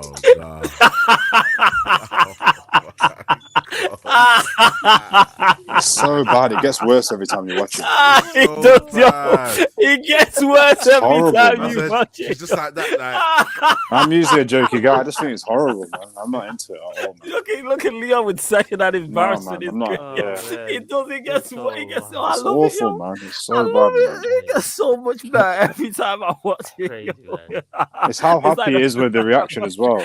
Shameless guy, really man. Thought he was eating, yo. He thought, Yeah. yo, I'm the guy, yo. Yeah, I'm the man, yo. He thought 16 out of 10. He was walking out the club with the two beanies, like, this is me. Oh, look at Leon's face, yo. I can't take this, man. It's awful. I've watched it like 10 times. It's horrible, man. It's so bad, man. He did, Eddie. I know. He did. Oh my God, yo. Man thought he was gonna die down. He thought, he's like, no, this will live. Hey, make sure you clip up my monologue. From someone do that for me, please. Clip up that monologue so you let me know. Have y'all been on stream since it hit fire? Have y'all been on stream together?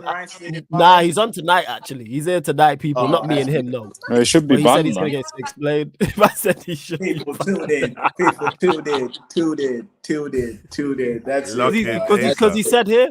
Because what he said here actually, people was he's gonna explain. So he said, by the way, on stream tonight, flawless. You need to give me time to explain why I messaged troops about it on that day. People don't understand why I did. You know what, little bro? The floor is yours to the full explanation. So if you want the full explanation, people, you can have the full. The floor. As long as you got some good references, please. Better references when you explain. Better references, man. You just got to perform better. By the way, can I just say the two girls below us are looking 16 out of 10s today. Oh, he's running it again. He running it again. I big up the panel. I told as for. I've left it on mute. I can't hear it. Look at this guy. If you explain the 16, I'm straight, dog. If you explain the 16, I'm cool. Yeah. It's like you know what that is, Eddie? That's like Torian Prince telling you why he's shooting all them threes. You don't want to hear that explanation. Yeah. You know No, listen, I'm the type I want to hear it. I want to hear it. I gotta hear it. I need to know. This is where I'm at, dog. That's where I'm at with it. Let me get to this. Here's a little something. Big up Justice for the super chat says, here's a little something. Think of it like an ice pack for your nuts. We was just kicked in. It's all love, bro. Hey man, we can take the banner. That's why I know what it is. Big up for the super chat. This is why I went on Lewis's stream. This is why when Dan Levitt caught up the clip of me from the watch along, I was like, send me that. I posted that out on the socials. Like, you can't only sing and banter when you're winning. Yeah, man, you can't only sing and banter when you're winning. Plus, you know what I'm saying? It could be really worse. Because look at this. Ryan saying this is supposed to be a football stream. And all you're talking about is something that happened in 2021 with me trying to chop some females. Here we go. Eddie, you already know.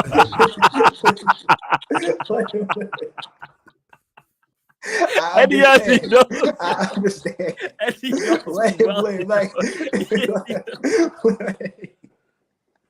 I just told this dude, you keep talking spice. He got the Uno draw 4 card. He got a whole hand of Uno draw 4 card. And you know what? You keep trying to play with this dude, man. Let it go, yeah, this is supposed to be a football stream, and you're talking about something that happened in 2021. You know what, Ryan? You are absolutely right for once. By the way, can I just say the two girls below us are looking 16 out of 10s today, both of them.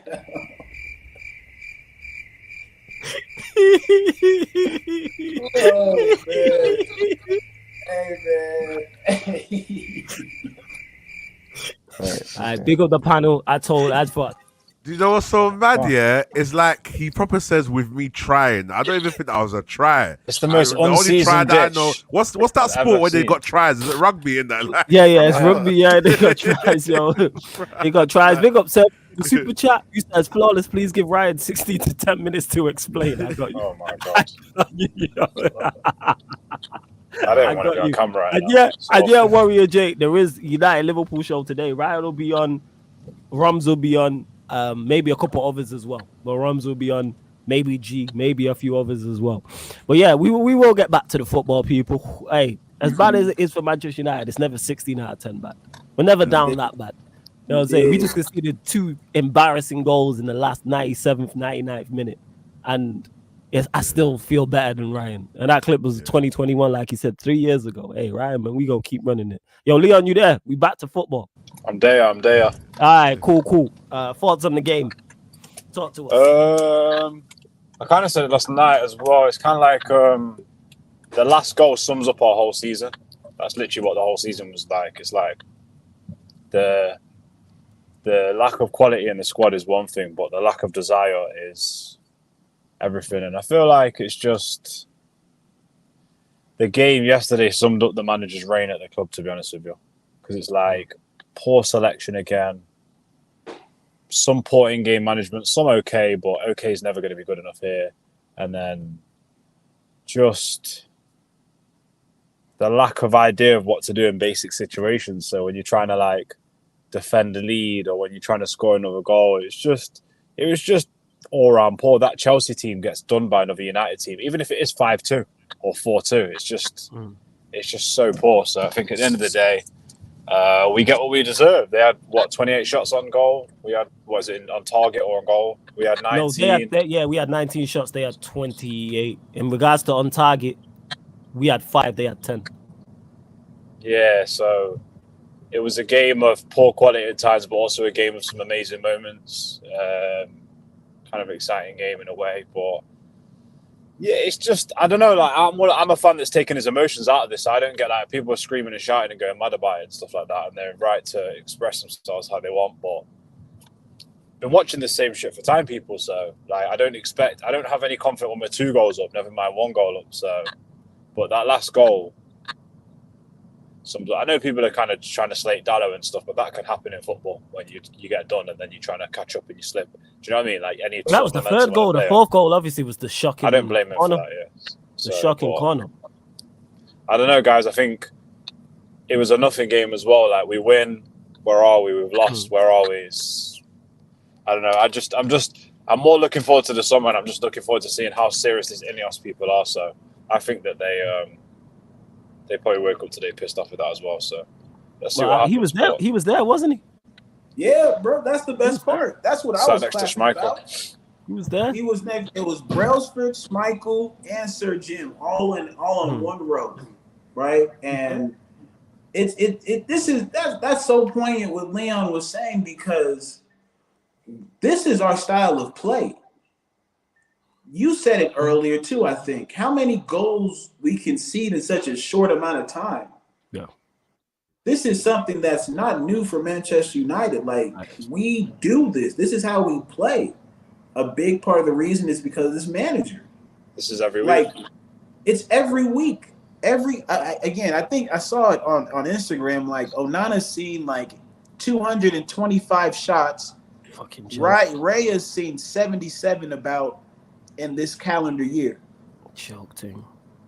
But we want to isolate this game and make this the one that we just, you know what, this is the final straw for me. Like, what? Yeah. This has been us. This has been us. We get what you deserve in football. You get what you deserve. It might not happen on the day you wanted to, but it will happen. Facts. We've had multiple moments like this. We got 12 losses. Like 20 against across all comps. Is it 20 losses across all comps? Might be. Probably. It's ridiculous. 20, 20. Sorry, go on, Liam. I don't know. My signal's cutting in and out, so if it cuts, just let me know. But it's all good, man. It's all good. Obviously, people will start saying the players are not quality and stuff. That's the thing that they go to the most. But it's like the manager reiterated yesterday again that he doesn't play a system or a style or tactically is aware of what certain players' strengths are, and it doesn't help the players, isn't it? Like, look at the bench yesterday. Like, them guys can't get a go. Like, in midfield, it's madness, isn't it? Like, and to be honest with you, Rashford was a waste of time. And it's just all right. Yeah, I think it just sums up the whole season, really, that game. I'm not really surprised, to be honest with you. I think I don't know where we're going to end up. Like, United fans having a meltdown about we might end up lower than Chelsea. Like, we might. I don't know. Yeah, this Liverpool game is going to be peak on the weekend, by the way. All right, we'll go to that. Actually, speaking of the game on Sunday, Liverpool prediction. We'll go there, Leon. 3-1 Liverpool. 3-1 Liverpool. Okay. I think we'll be up for it, but I just feel like if we was like a well-drilled side, then we could be like, okay, cool. If we take our chances, we'll win it. But there's no guarantee of us taking any chances. Like, it will be an end-to-end game, but I don't feel like we've got the. I want to stop saying the quality. I just don't think that we're well drilled. We're well rehearsed to pinch. We're not a top title challenging team, but we could be a team that nicks results as and when. Just that one was with Ollie, he was nicking results at Etihad and stuff. But we're not even drilled like that. So I think they're going to have some fun with us on the weekend, and I don't think it matters who they play. They could play the kids and have fun with us. Massive. Yeah. First. Eddie, what are you saying in regards to the game against Liverpool? Prediction, thoughts on the game? I'm with Leon. That shit can get real spooky real quick. Honestly. Because not only, are they in a serious title charge, Payback is a bitch, bro. Oh, yeah, it's Payback as well. I've been talking about it. Like, I always talk about that shit with Green Goblin, Thomas Frank. When Marcus Silva, like Green Goblin. He looked like me off of Spider-Man. So I guess not Green Goblin. It's just like these managers are so principled in the way they play. Whenever they lose to United, it's like a shot to the chest. They can't believe they lost to a manager who would set his team up in such a fashion. They're prideful in what they do. So you got Klopp, his last trip to OT, and he can send us a message his last time around, and his players won't be up for that. After they seen the jokes, they seen the clip of Salah getting harassed by that Manchester United fan when he was walking down. These dudes are prideful individuals. They're not gonna come to play, bro. Like, it will get spooky. And if all I'm asking for is, you know what? Fuck it. If we got 2 lines of defense, bring the 2 lines of defense. Just make sure them bitches right in front of the goal. Right in front of the goal. I'm talking about I need 10 dudes in the box, bro. 10 dudes in the box. Like, if they shoot, they make a worldie. But listen, do not get packed out. Do not get embarrassed. Yes. That's all I have to ask for. That's all I can. I'm not even asking. I'm pleading. Don't do that. I don't think we'll get 7-0, but I think it'll still be embarrassing. Honestly, like, because like you look at the form McAllister's in right now. You look at that midfield in general.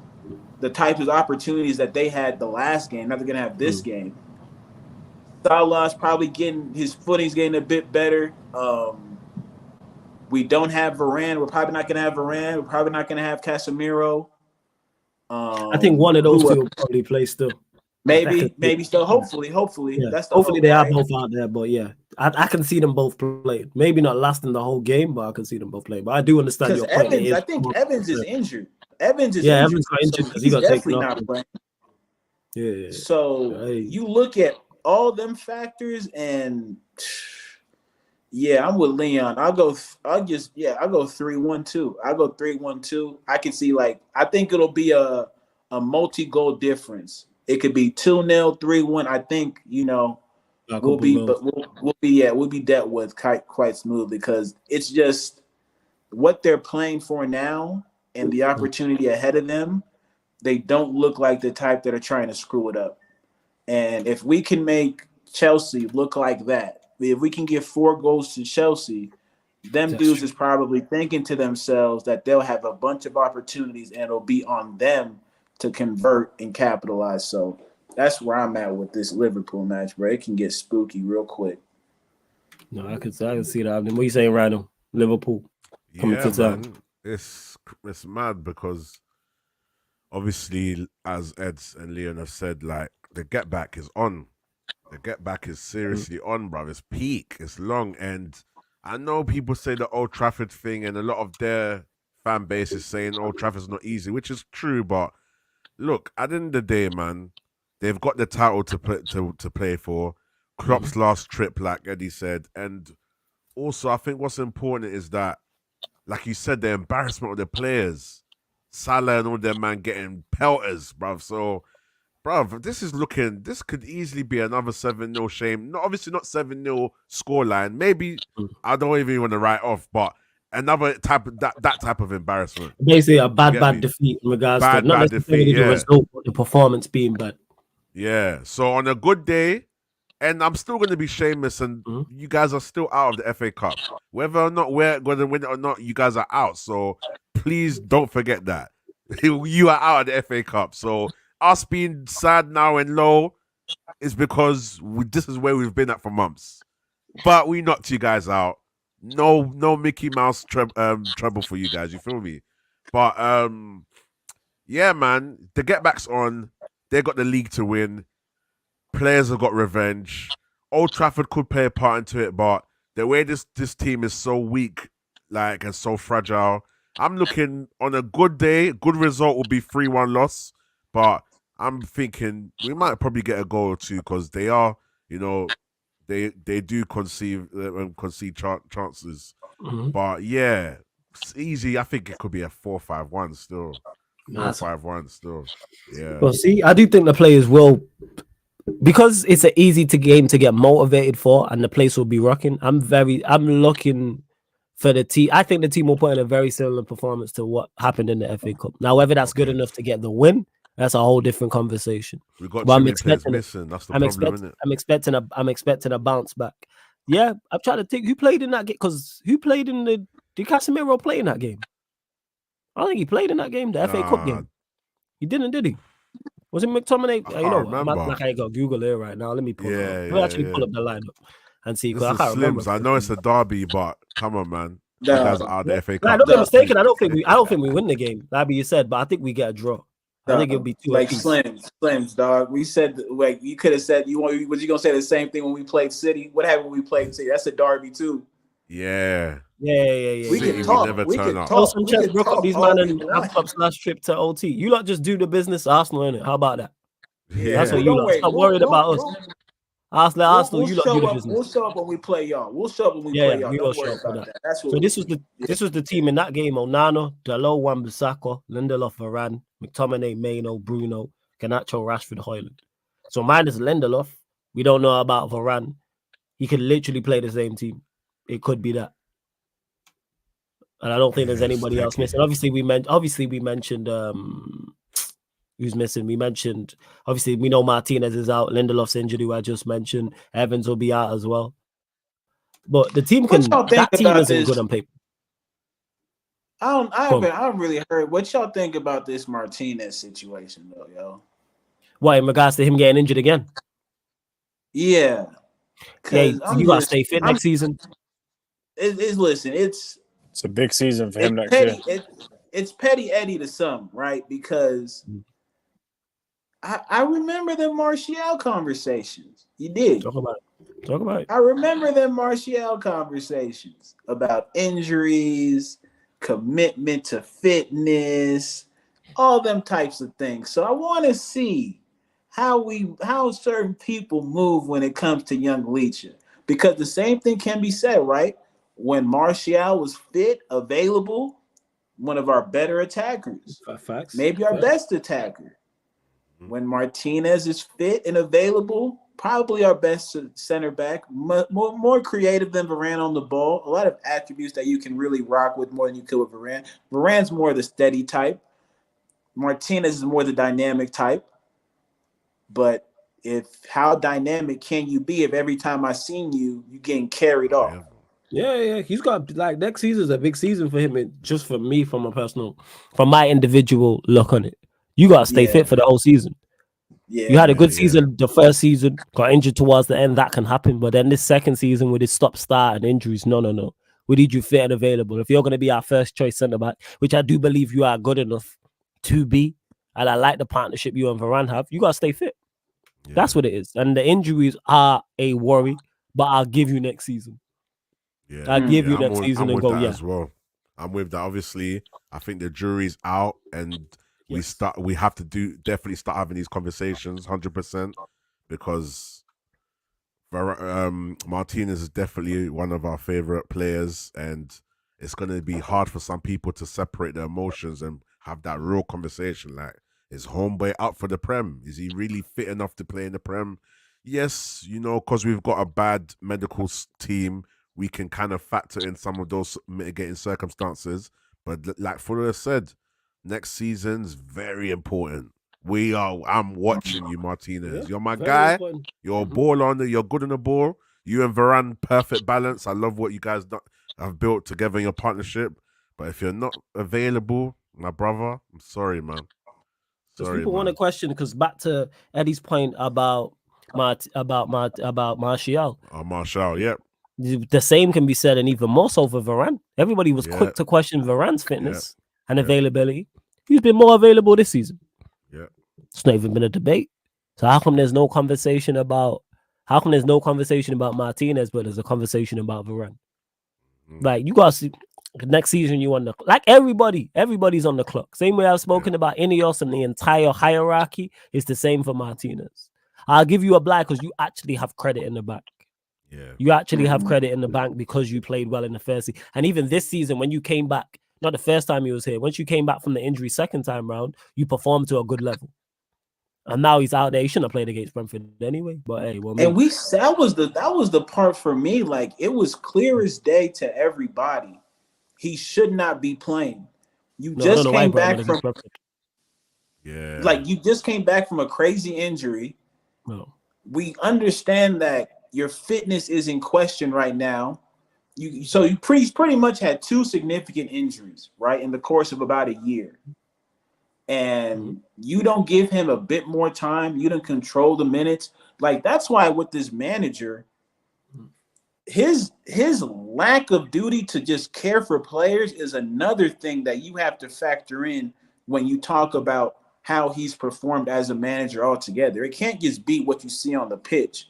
It also has to be how you're managing these players, how you're managing their personalities. That has to play into it. And I think we can all agree, the way he's utilized Licha has been damn near criminal. It's been negligent. Like, you have to protect players from themselves, or else they will actually run themselves into the ground due to how much they generally love this game. Any corner man who sees his dude get beat the fuck up, like, is gonna throw in the towel to protect him, because if you don't, he'll die on his sword. He's that type. If he's that type of you have to let them fight. You have to let them fight again, because it takes years off their life. Plus, sometimes fighters get 6, 8, 10, 12 weeks into a 14 or 16 week camp, and you'll see some coaches that want to get paid. They'll just send the fighter in there, knowing that he's not got the. If you're going to go fight for like anything English, British, European, world level fight, and you get like a little, I don't know, people in sparring hit somebody's elbow and then their hand goes a little bit, or some people have it where the elbow overextends and they get a tennis elbow, or little niggles and stuff. Like, we got a guy going into a world title eliminator and he hurt his back the other week, so we just keep an eye on it, because we're not going to put him in there just because the opportunity is there. He has to be right, because it's just the stakes are too high. Do you know what I mean? And even if that means he's already invested in the camp, strength and conditioning, he's already paid for sparring, he's already spent money on his nutrition, he might have to take that loss, and we just need to make sure he's right. So this manager doesn't have that kind of mindset. It's desperation. I mean, last night, and please correct me on the quotes, he said something along the lines of, the woman asked him, you took the 28 shots this game. What do you think about doing that every single game? Like, you can't continue to do that, surely not. And he was like, their stats I don't really focus on. Something like that. He said, their stats I don't really read into. And he said something about, but we're 4th in the league for the least amount of goals conceded. It's like, what? Like, you've brought in Onana, and you know that if he faces more shots, we're going to concede more goals, and you're trying to defend it with, we haven't conceded as many goals. Well, we haven't scored that many goals. We've scored less than we've conceded. Yeah, we scored less goals than we did last season. That was a -1 April. And this big up to Warrior J. You put this in the chat earlier. Says no decision has been made on Eric Ten Hag's Manchester United future. However, Ten Hag is being involved in meetings and recruitment and the medical department. He's also making calls on hotels and training facilities to be used on the preseason tour to the United States. And that's from Laurie Whitwell. So make of that what you will. I take all reports right now with a pinch of salt. So whether I like what I'm hearing or not, I take all of them with a pinch of salt. The thing is that people have got to realize new people involved. But yeah, go on, Leo. Go on. I said this a couple of weeks ago. Yeah, why would you tell the manager he's losing his job now when the season's already done? You could have said that back in January, start of Feb, when we had a time to bring it into him. But you're restructuring a club. You're bringing in a sporting director, head of recruitment, new fitness teams, and all that. Yeah, I'm sorry, the manager, and this is the way the club should be run, is the last on that list.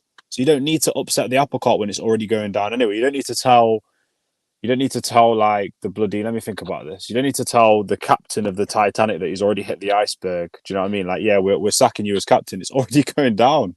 It's already going. It's already dying. Yeah. You know what I mean? Like you can tell him last minute. And to be honest with you, Rance was right last night. Rance said he just continues to kill off his career because when you pull him in the all you have to do is pull Ten Hag in a room at the end of the season and say, just explain all of these decisions that you've made throughout the season. Here's the list.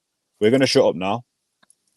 Explain why we should keep you on. It's like underperforming at a workplace. Do you know what I'm saying? It's like, just explain to us everything that you've done wrong and you're just there like, and when you basically, you taught yourself into being sacked, Fullers, don't you? Because you're like, so... No, all of these. I got no explanation. If you've got Marcel in that room for him, we're done for, bruv. Because Marcel is a politician. Sensible people. Now, if you got sensible people, like, this is just not lies. What is good? Ash said that on the Unfiltered podcast, and I've been saying it ever since. What is good about Manchester United? What is good? Yeah. Someone tell me what is good. Even if you have a Marcel in there, yeah, there's always going to be somebody that agrees with you. It doesn't mean it's the majority. Yeah, like you could have 10 CEOs in there, and one guy's like, "I like him," and it's like, brilliant. We're talking about all these technical things. What is good? You like him? That's cool. You can go with him. Yeah, facts. What is good from an eye test perspective and a stat test, from a team perspective, from an individual perspective, from a competition perspective? What is good? What is good? Crazy. What is good? That's a great question. What's good? It's and don't give me this stupid win percentage bullshit. Okay, so that's one. So we got. But the thing is, Leon, I wouldn't even argue them down. If they said win percentage, I'd be like, okay, that's one. What else? Yeah. What is that led to? What is that winning percentage led to? But that's where they try to get you like, oh, it's good. So I'll be like, okay, even though it's not led to anything, I'll be like, cool, that's one. Name the rest. Yeah, but you know what I'd do, Flawless? I'd say here's 10 games in the season that we believe that you probably might have not deserved to win. So explain these games, please. We're going to break down the performance. Let's watch the tape. Let's watch the tape. Let's watch the tape. I was watching. It just is crazy. It just popped up. It's like, Man City has that YouTube channel, and one of the videos included was Omar and like he's sitting with the sporting director, and they pretty much said what you said here is like, we demand the style of play. And we find the manager who suits that style. And shit, I guess, they thought the Pep style was the one they wanted, so they got Pep. And see how that's led them. And then they went to talk about the players that they want to get. They talked about the types of situations that those players currently find themselves in. They even talked about Cole Palmer.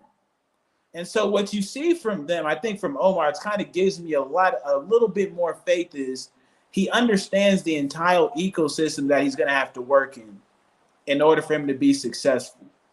And when you look at Ten Hag and what he's actually done in creating the ecosystem on the pitch, there's not much you can point to and say, because of you, we found success. Yeah. The way he played last season was the way we played before he was even there. Yeah. Guys, just 1 second, yeah? I'm on this. My neighbor. This is my neighbor Nick here. We live across the road. We always talk United, yeah. And Nick's been an advocate for the manager for a while. But Nick, just tell him what you just said to me then about Mike's there, yeah. So you said Brentford game, yeah. Hi everyone. I was just going back to the Brentford game, and I was just it's a bit concerning because you look at the players, and I just don't think they had a sense of what they were trying to do as individuals. They didn't have a sense of what they're trying to do as a team. And that ultimately comes down to the planning and prep that you put in on the training ground. So something feels wrong. Facts. There you go. Agreed. See, even neighbours are thinking as well. Do you know what I mean? And you mentioned Eddie in regards to Omar Barada sitting down with the sporting director and say, and again, what it comes back to what I say all the time: basics, decision making. Two key things that's crazy. Easy Eddie to was do. just talking about that. That's mad. Basics, decision making in regards to this is the style we are playing. Go and get the manager that fits whatever style we are trying to pick. Same way, hey, this is the food we cook at this restaurant. We're gonna go and get the chef that cooks this food. Because I've used it before. We are a restaurant, and you have no idea what cuisine we are serving. You don't know if it's one day it's Caribbean, one day it's Italian, the other time it's Chinese, then it's Thai, then it's Mexican. You know what I'm saying? We got the waiter in the kitchen. We got the chef on the door. You know what I'm saying? We got the person who washes the dishes. You know what I'm saying? Doing the dessert entrees. It's all a mess. Like, figure out what we are. And again, this is basics. This is why I don't want to hear, like, when people say, oh, there's no I was having this discussion earlier about the manager market. The obvious manager market is terrible. Hassan was making this point. I agree. However, it's now on the people who are paid millions upon millions to do their job, to go locate a competent manager to fit whatever style we decide. Can I just say something else as well? Yeah. United fans have got to change their mindset. Well, this is my opinion. You've got to change your mindset. I mean, he just said something to me there. It was very interesting, yeah? United fans are stuck on this 4, 5, 6 year manager that comes in and revolutionizes everything. Guys, there's a level before that. And this is what we always talk about on pods. It's like, we have to just find someone that can just take that first base level. Because what he said there was basically, we're clueless last night. He said, even if we'd have won the game, I've never heard him speak like that before. He's been an advocate for Tenno for a while. He said, even if we won the game last night, I don't see how. Yeah, exactly. That's why he's mowing his lawn, not watching the game. That's why he's like, I don't see how we would have won it with a clear way of winning it. He said it was like a hit and hope. Garnacho, Anthony, just hope that we score goals. So he's right, man. I think like the dice. How can you, if you believe, if you're a Marcel and AG and you go, I want to keep the manager and I'm worried about change and I don't think anything can change this structure, why not just try it? Just try it. I don't think we can get worse than what's now. Just try it, innit? Like, can get no worse. Give it a try in regards to how can you not trust the structure when the structure is new? And also, how can you look at every other club in the Prem? I have my doubts, but it's new. Well, Rant said every club in the Prem, the average manager gets 14 months. So how can we not look at every other club and be like, no, but United's different. We need a manager that stays for 8 years. Doesn't make it like, there's so many logical things out here that are just like, do you know what I mean? But I feel like in the world that we live in, Flawless, Rhino, Eddie, people are worried about change anyway. That's their mindset. They hate changing it. They hate change. You're in the music industry, Rhino. Like, change is... You can't be like, yeah, I'm going to slap out some old grime beats on a little. What was that thing that was called before? Do you remember that beat that was like, what was that? Yeah, LimeWire. Do you remember that beat that was like the Snowman? Do you remember those Snowman beats? Oh, yeah. But the little Eddie, I'll send you one. These are old school, like Wiley original songs. Wiley, yeah. What? And you just go like, no, I'm not Eskimo rhythm and that. Don't fancy Afro beats. Don't fancy anything like a bit more thingy. Nah, man, it's not for me. I'm staying with the old school things with that now. So, well, you're right, and that's legit what it is. And where we're at, and this is why this whole manager thing, we're not looking for, we need a manager who can change our system. No, we have the system in place. We have the style in place. Then you go locate said manager. Yeah, that's what everyone else takes importance off the manager. Shouldn't be the main. Everyone's relying on this guy to be like, please help me. Like City with Pep, they already had everybody in place before Pep got there. They had people from Barcelona who was there, who he's worked with. So like, all right, this is the style we're going with. And again, I don't care what the style is. Would I prefer it to be more of an offensive on the front foot style? Yes, because that's what's successful. But pick a style. Please pick one. Yeah. You might are a boxer and have no style. Why do you think that I always talk about baseline? Because then I can say, right, once the structure's there, it's like the manager has to perform to that baseline as a minimum and then show us stuff. Like, because then it's interesting because all the fans that want to keep him don't have a baseline. Najee's was like, it didn't even answer the question. His was like 4 years. I'm like, bro, not answering the question. Marcel's was, I think if we end up 8th. So why would a league position? We could be 8th but balling out. Yeah, because you know what it is. The word project and the word process alleviates you of all expectations because there's no bar, there's no goal. So we finished 3rd. Okay, that's the process. We finished 6th. That's the process. Or we finished 10th. That's the process. To defend Marcel, actually, he did say that if Ten Hag gets players from Ineos and doesn't perform, then he'll have him out. He did actually say that. And I think, which is interesting. It baffles me. The blind loyalty part baffles me, bro. It does, yeah. That's what it is. And it's like they're trying to act like it's a principled take, but you have no evidence to support this type of idea. Like, you have no evidence to support what you're saying. Yeah. Because any other manager, if this was happening at another club and they fired that manager, y'all would not have the same status. Y'all really wouldn't. Like, Eddie, I don't think if this was Ole Gunnar Solskjaer, they wouldn't have it. So why not? It doesn't make no sense. Yeah.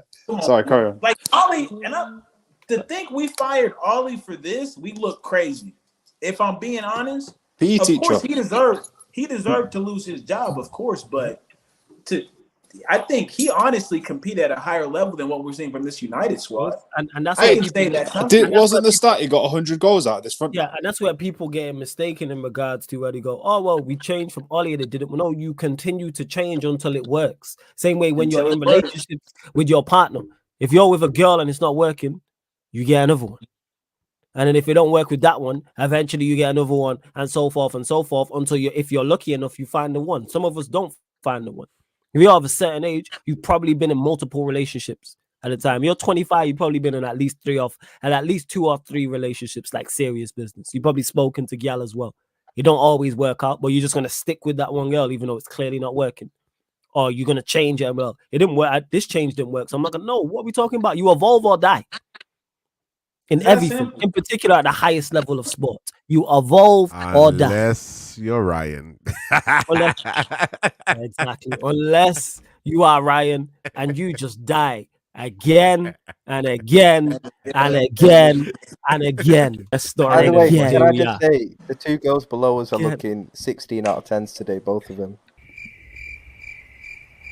And again. You know what's going to happen. Flawless, stop, man. Flawless, you're getting out of hand. You need to be back again. And again. Too much, and again. I big up the panel. I told again. Back again. You know, the last few times you played it, I don't have it. I don't take it off mute. I can't. It's crazy. That is Manchester United. We are Ryan in that clip, just dying again and again and again. And we need to evolve. Hey, that's what it is. What, though? You might be on to something. Because and the brother Traps is on to something. Because Ten Hag really be moving like that in the press conferences. Really? For real?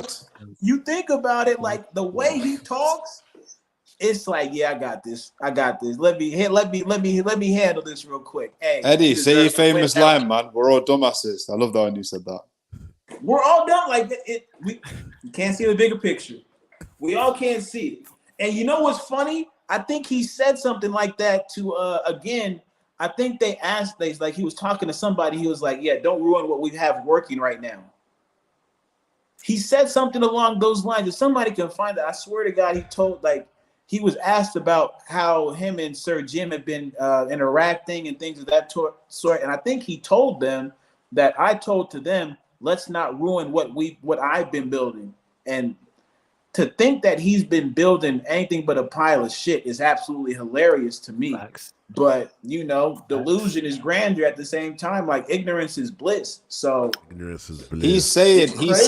He's showing how dumb he is. Like, you're the lowest performing person in your workplace, and then you go, oh, bro, like your cells are like we used to have a cell system where it was like green, amber, and red. And if you're in the red zone for like a week or two, you can't complain because you know the standard, innit? So he's coming around and it's like, bro, you're in the red zone right now. You're not really performing. He's like, yeah, but I spoke to the boss this morning. But what does that mean? It doesn't mean anything. The boss said hi to me this morning. Yeah, what's he going to come in and say? Shit. Like, he's going to be in his room. He's going to look at the sheet and he's going to go, them three, deal with them, please. Leon, you know what I just thought in my head? Doesn't make any sense.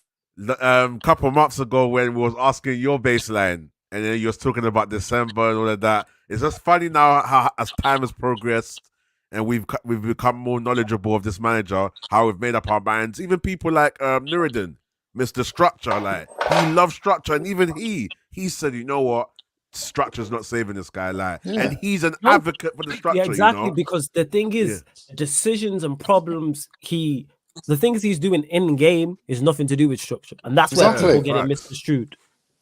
Like not having a style is nothing to do with structure, because even with the worst structure in the world, you should still have principles. Van Gaal had the same structure, and he had his style. Mourinho did.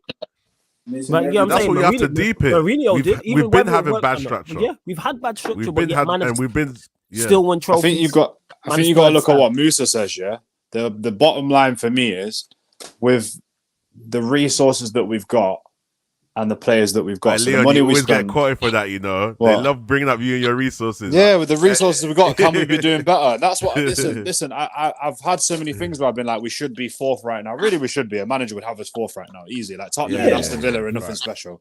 But like, like even if we was where we was now, and last night we watched the game and we were like, fucking hell, we hit the bar 3 times, or that youth player played well, and we've been unlucky with injuries and stuff. There's nothing I can hold on to. There's absolutely all I can hold on to.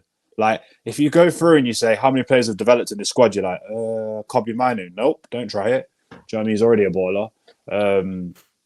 If you go through and you're like, how many games we deserve to win? There's loads of games we haven't deserved to win that we've won. And that sums up the whole season. Imagine if we don't win them games. We're like 15, 16 losses.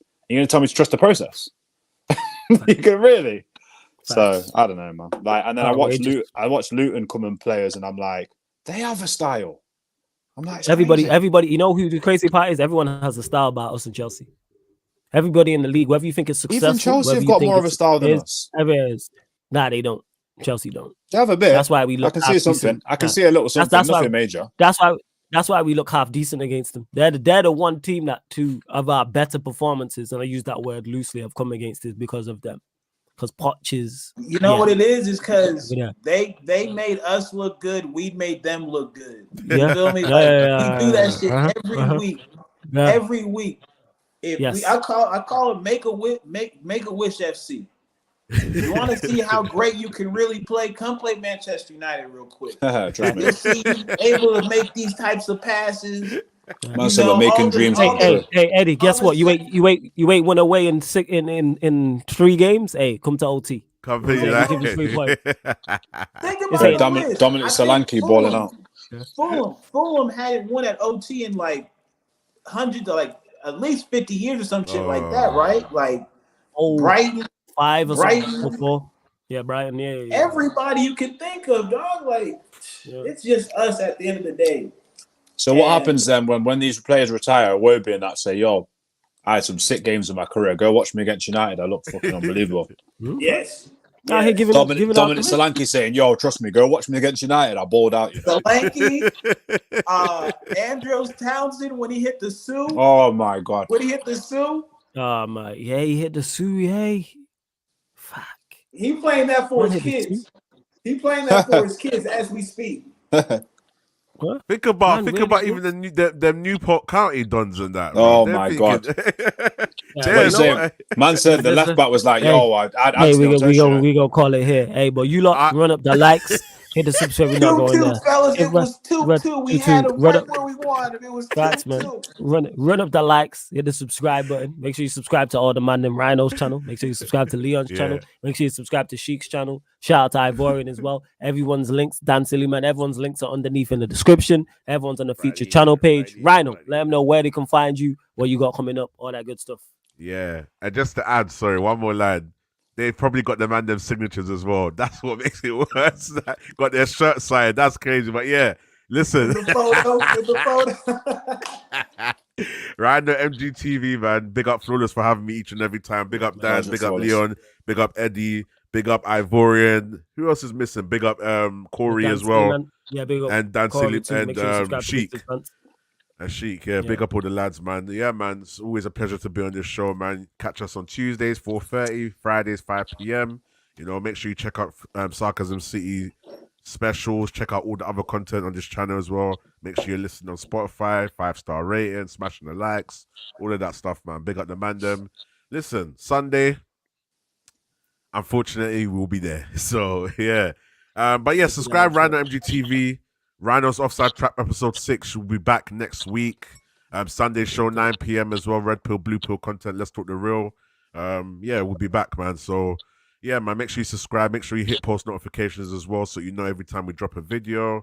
And yeah, as always, most importantly on this video, please smash the likes. If you're watching this on the replay, leave a comment down below. And yeah, man, big up everyone. Big up the chat as well. Hey, big up Jez as well. I see you in the chat, Leon. Let them know where they can find you. What you got coming up, all that good stuff. Flawless has had enough. Yeah, Flawless had enough, man. At Leon's Reality. At Leon's Reality, where you can find me. I'm about this weekend, so I might, I might do a stream later when I come back from the gym. Rhino, if you're about, shout at me. I might jump a couple people on, some of the American dons and that. Do you know what I mean? Anyone else welcome as well. And people, one thing that I'm going to start saying on this channel religiously is, if you're not sure when Flawless is live, Flawless is never not live. Okay, so make sure you subscribe in it. Do you know what I mean? It's funny because when I watch other streams, I watch like Rants, I watch Saeed, I watch like a couple of little channels and that, Rhinos and that, and they'll be like, "Oh, who should I direct to?" And then somebody said yesterday, Flawless like, is always it's there. Flawless, and then Rants was like, "Don't ask me. Flawless is always live." Do you know what I mean? So yeah, man. But big up, and people, take your emotions out of United because the season is done. FA Cup, boy, Coventry are going to give us a game of our lives, and I want to go to that game as well, but I can't go to this club. I'm just hoping that this summer things can change, but in the back of my mind, I don't know whether this Ineos are going to do it. And at the end of the day, guys, if they don't do it, we're firmly in the mud for quite a while. So be prepared for the worst. Facts, Eddie, my brother. Anything you want to add, fam? Shout out to my broskies around the way. It's always love chatting this shit. Man, it could be worse. We could be Mr. I'm not even going to say it because I know he's about to run it, but I'm just saying it could be worse. You feel me? Shout out my dogs in the chat. Sunday, do yourself a favor. Go to church. Maybe get some sangria. Most of sangria. Maybe, some fondue. Spice your life up a little bit before whatever the fuck that's about to be on Sunday against them Scousers, dog. Don't like Leon said, take your emotions out of it. Just see it for what it is. And, always shout out to El Jefe, my dog, for putting this cool thing together. And, we'll definitely see you when I see you, bro.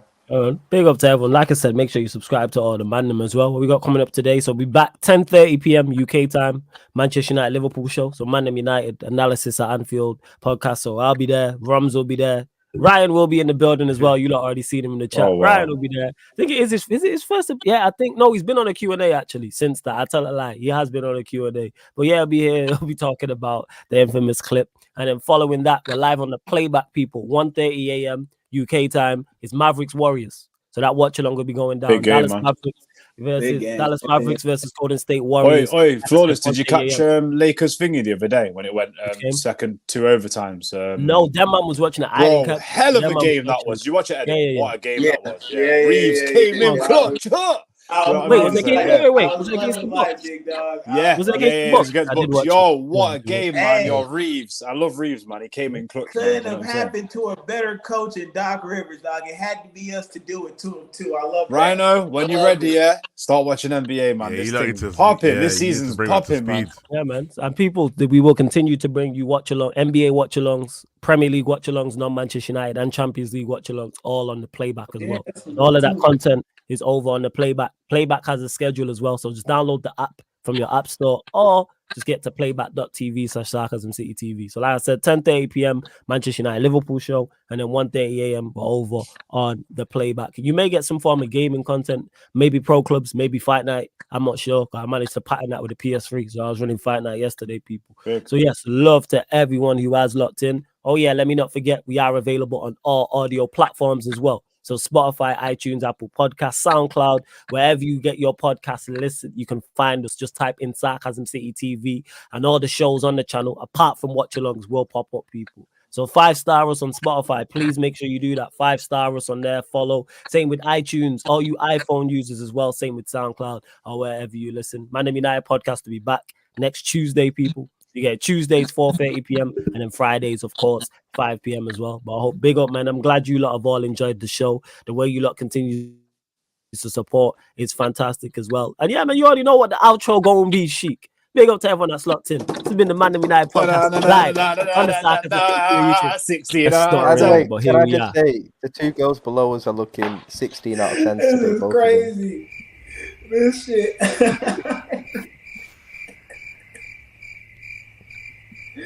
This shit running. Oh man. Big up the panel. I told as for. No.